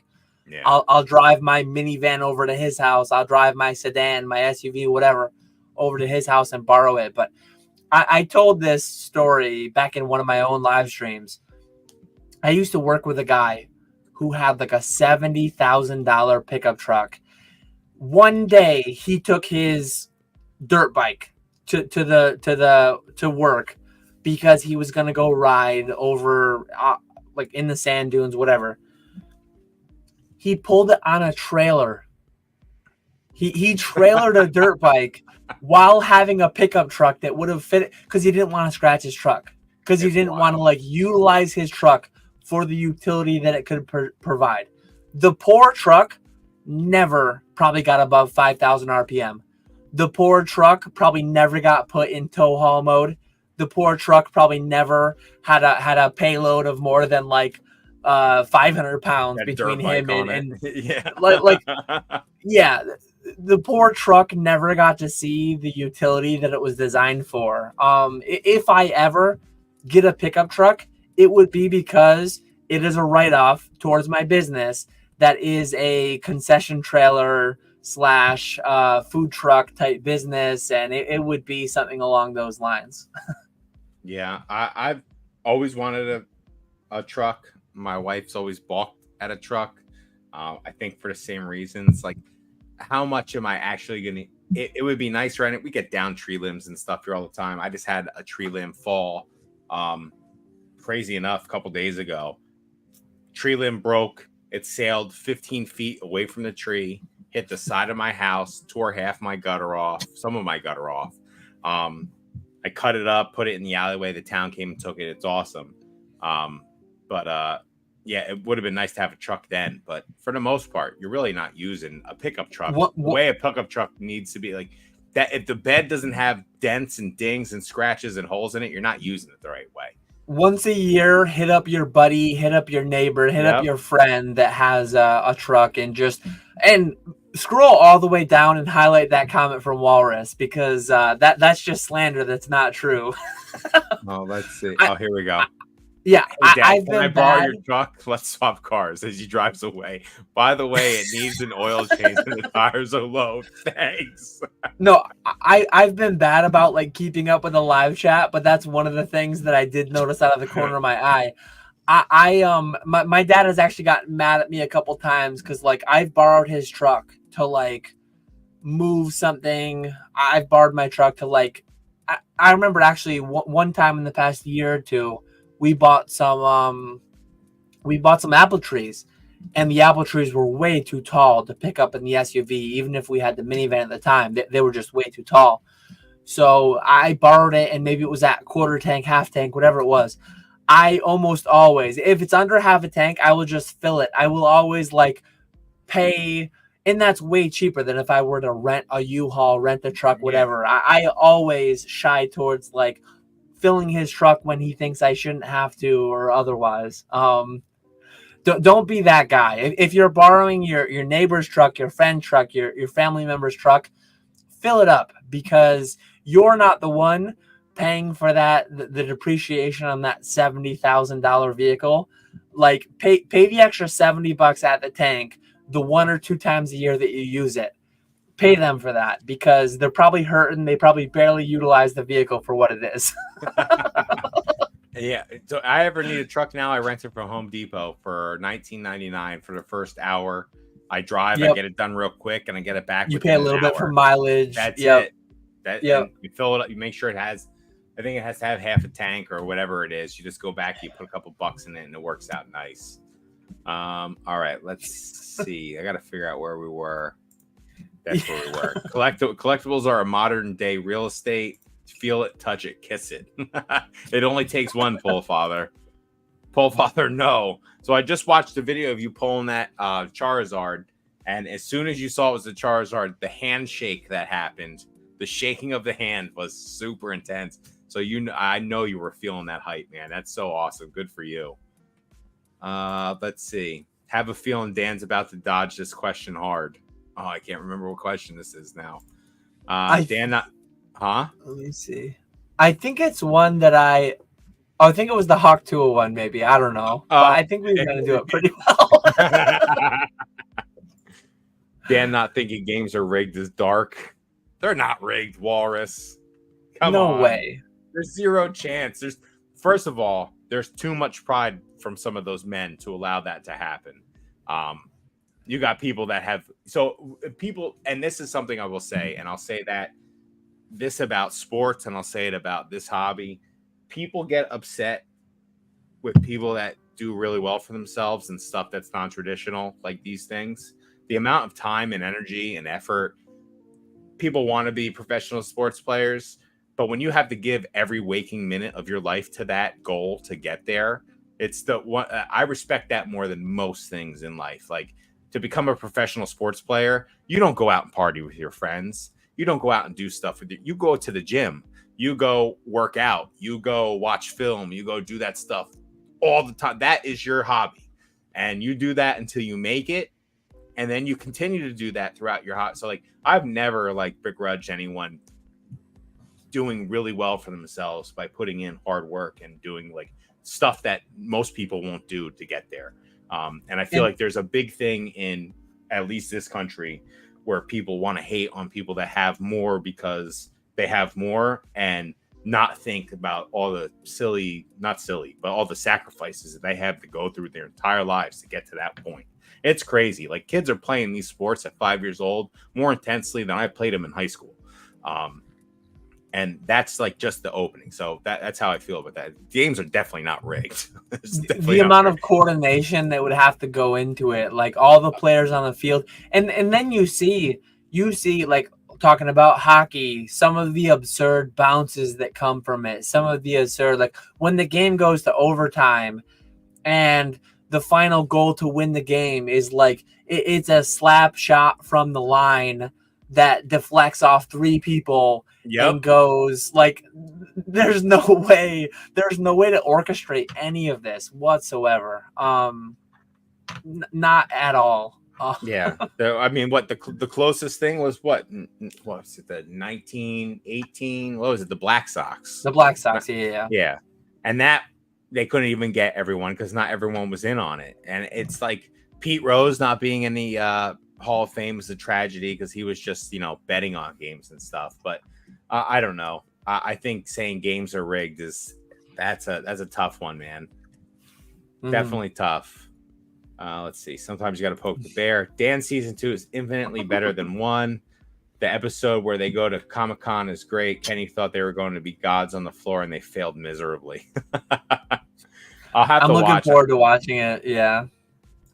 Ooh, The Bear. So The Bear is a great show. I just watched the first episode of season 3. If you guys haven't seen The Bear, do yourselves a favor and please watch it. It's very good. My wife and I watched Shameless, and the guy in it is Lip from Shameless, right? Yeah.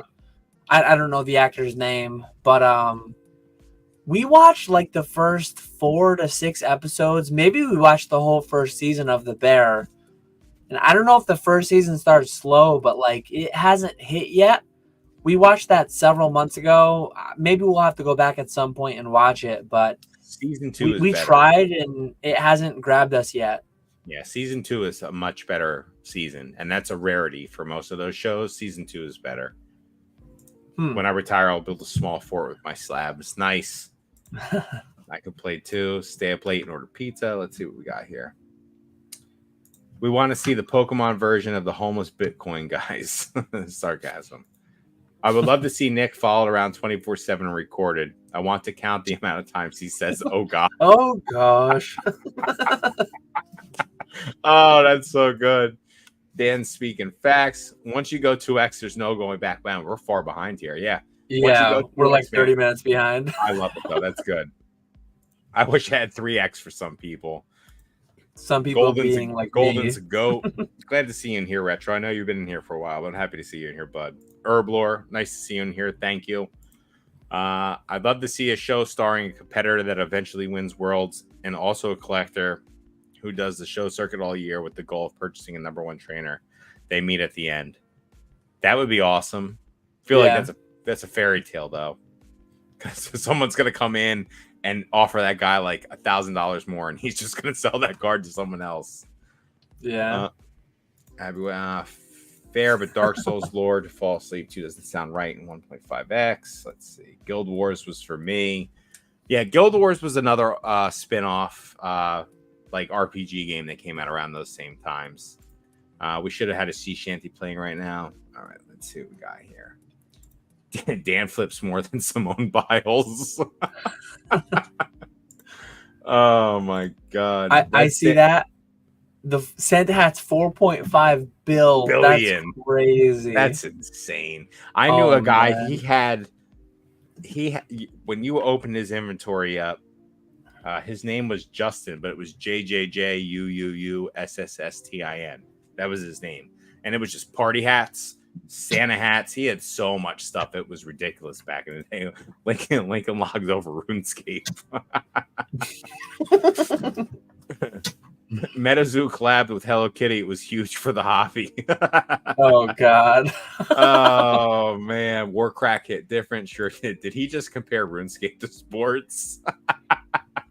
I forget what I was saying, but I probably did compare like the content wise or something. I don't know. I love it. Oh, you were comparing like you just like seeing stuff done at high Oh yeah.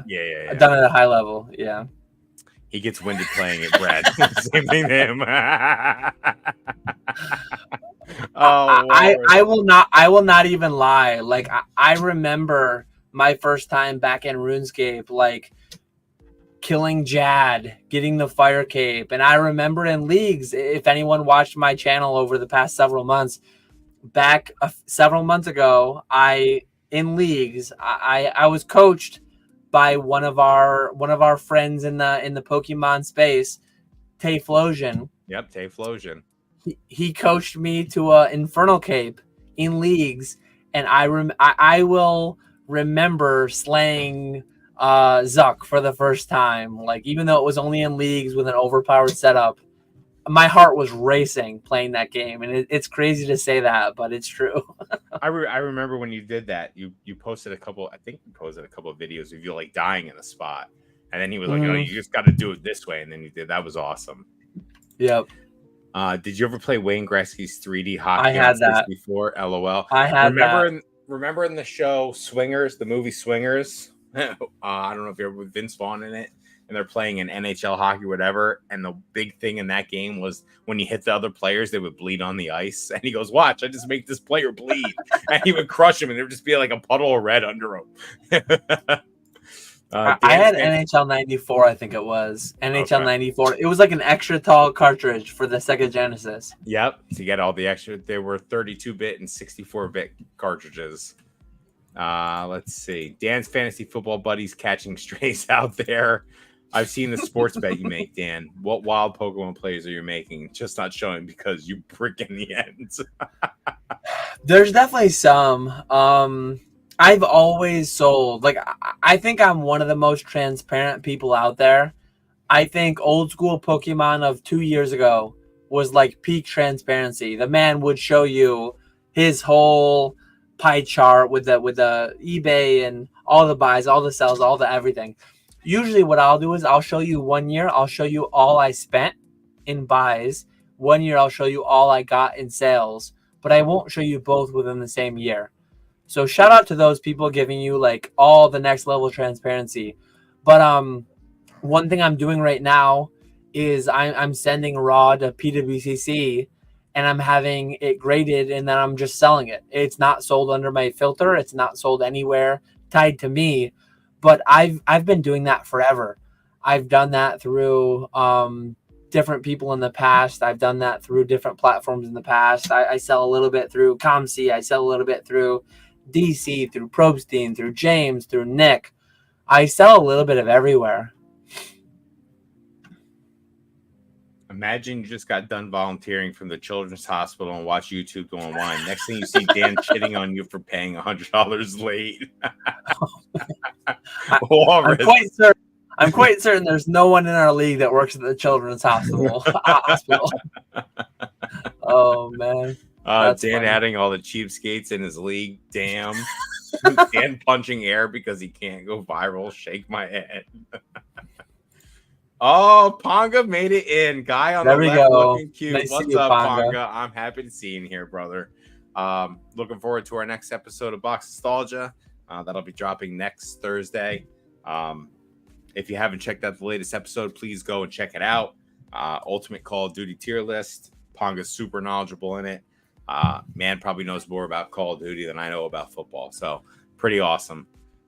And that's how I met your mother. Hawk 2 girl. Question: is it because of Nat Dan has entered his villain arc?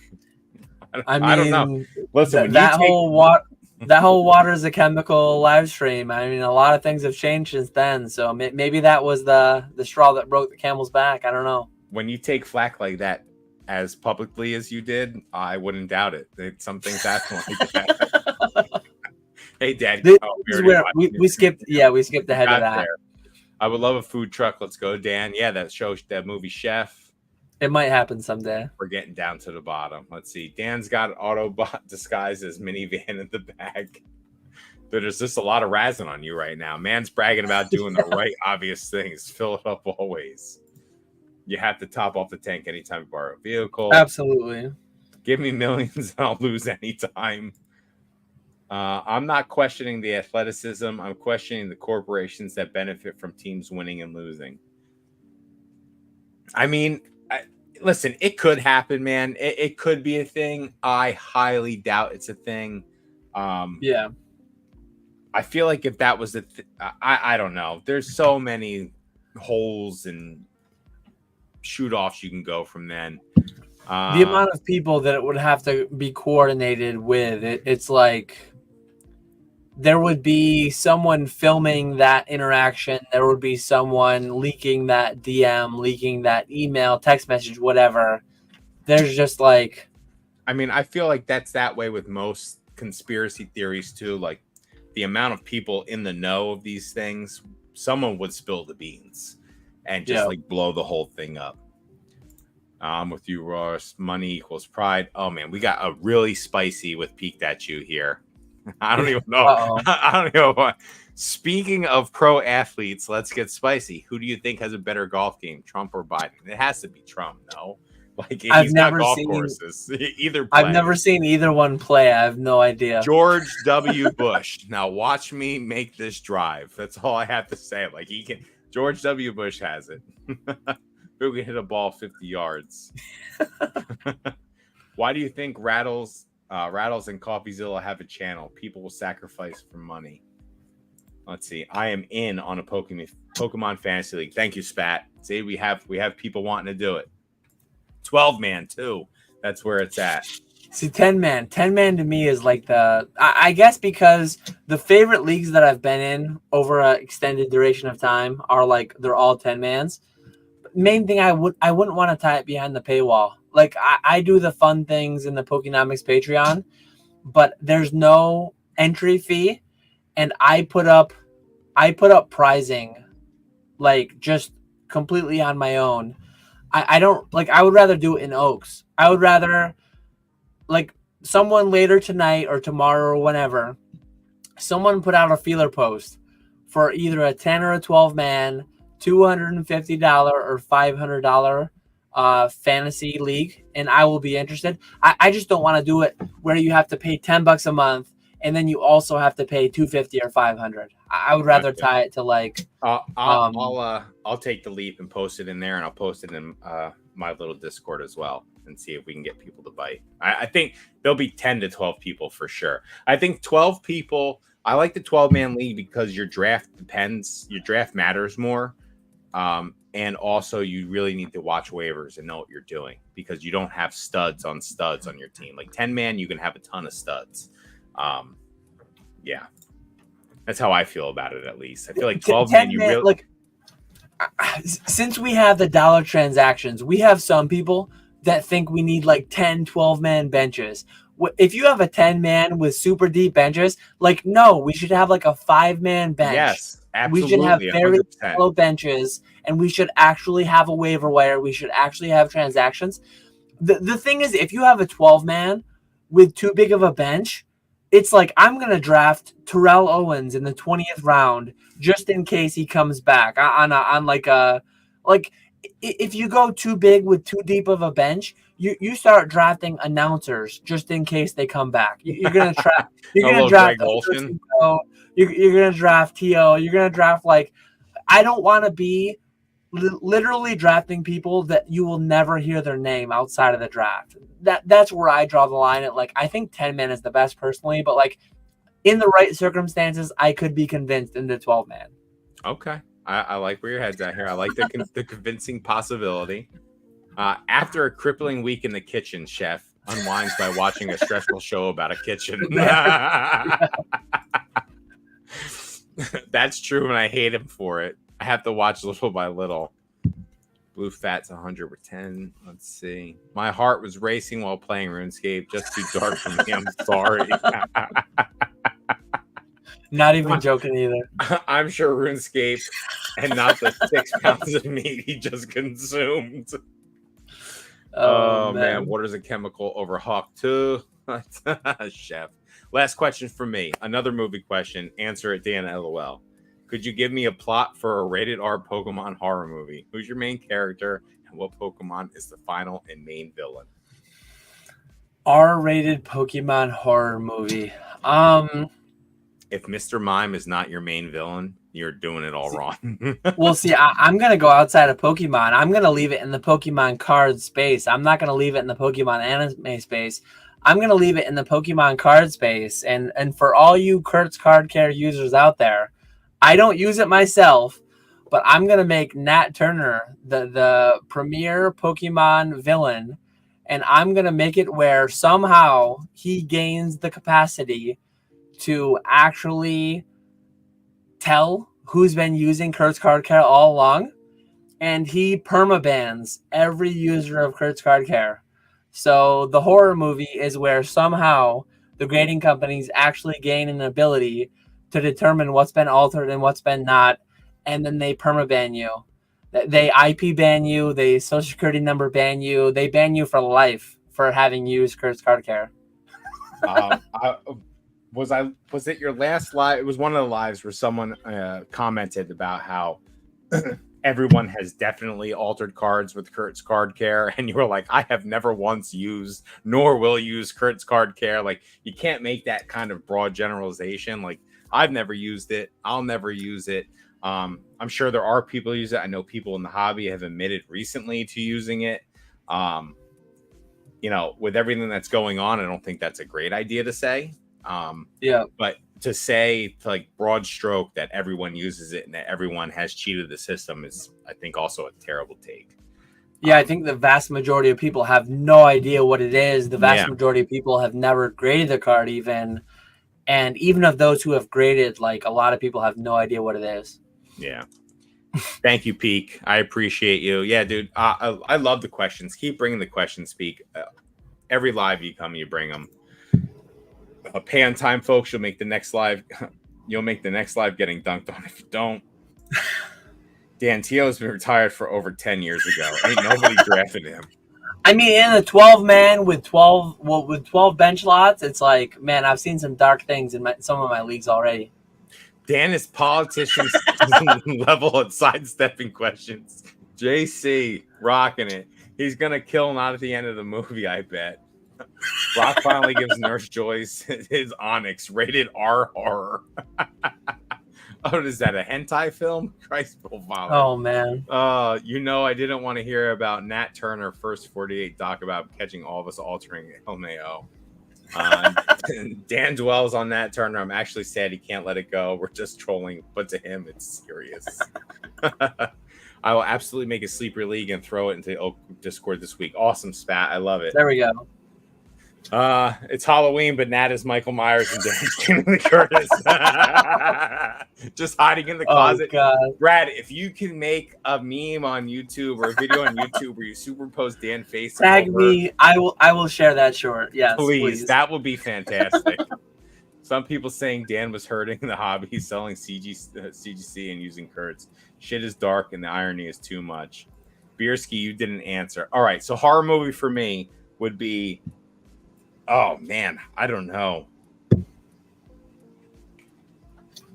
I feel like The Wizard of Oz is a horror movie, so I would like to throw the Wizard of Oz in there and say that Mr. Mime is the man behind the curtain, pulling all the strings, being all creepy back there, and just manipulating the world the way he wants. I don't know. Like, have you seen Mr. Mime? The dude is a creep monster. So I feel like he would be the ultimate villain in any of my movies. Plot would be maybe Mr. Mime's trying to become more human, kind of like a Pinocchio thing. But instead of, he just kills people that get in his way. I don't know. It could be real dark, man. He's got hands. There's probably thumbs there.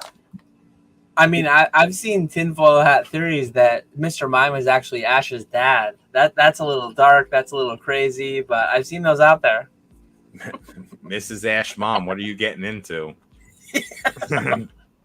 I've said it before, but an Agatha Baxter where her ghost types actually control her during battles, and she's just a puppet when you battle her in Elite Four. When you beat her, she's free. That would be awesome. I think Jinx is the worst. We need a list of the all-time Kirk sauce users. Oh, man. All right. Well, that brings us to the bottom of our chat.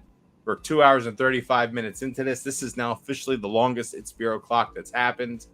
I'd like to thank Dan for being here. I really do appreciate you, man. I'd like to thank everyone for being here that was in the chat.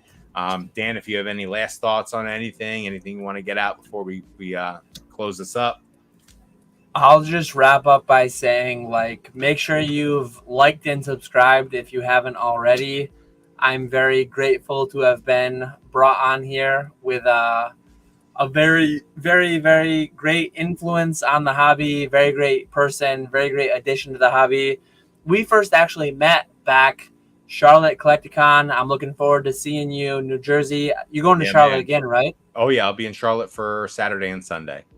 Yeah, you offered out of nowhere to just give me a ride from the airport over to the hotel area, and then we ended up going out. We ended up having some beers, and I still feel bad every time I hear you recap how many IPAs you had and how bad you felt the whole next day. But I'm grateful that you hung out. I'm grateful that you came and gave me a ride. I very much appreciate you having given me the opportunity to meet you and all that. Come on here, and it's been awesome. So many great people in the hobby, so many great people with smaller channels that really need to be followed more and listened to more, for sure. I appreciate you, Dan. Thank you. Yeah, dude, Charlotte was fantastic, life-changing for me. I say it all the time. While those beers did destroy my next day, every single one of those beers was super appreciated. I had such a fantastic time that night at the public house. We stayed out till 2 a.m. the night before. I just had a great time. My trajectory in life has changed so much since that moment. And I appreciate everything that's happened since then. And, I appreciate you for coming on tonight. Thank you so much, Dan. Meeting you has been, consider you a friend. I can't wait to see you in New Jersey, Charlotte. So looking forward to seeing everyone too. Please come out. Hope to see you all. And we'll catch you guys on the next one. Thank you very much, everyone. Thanks, everyone. Have a good night.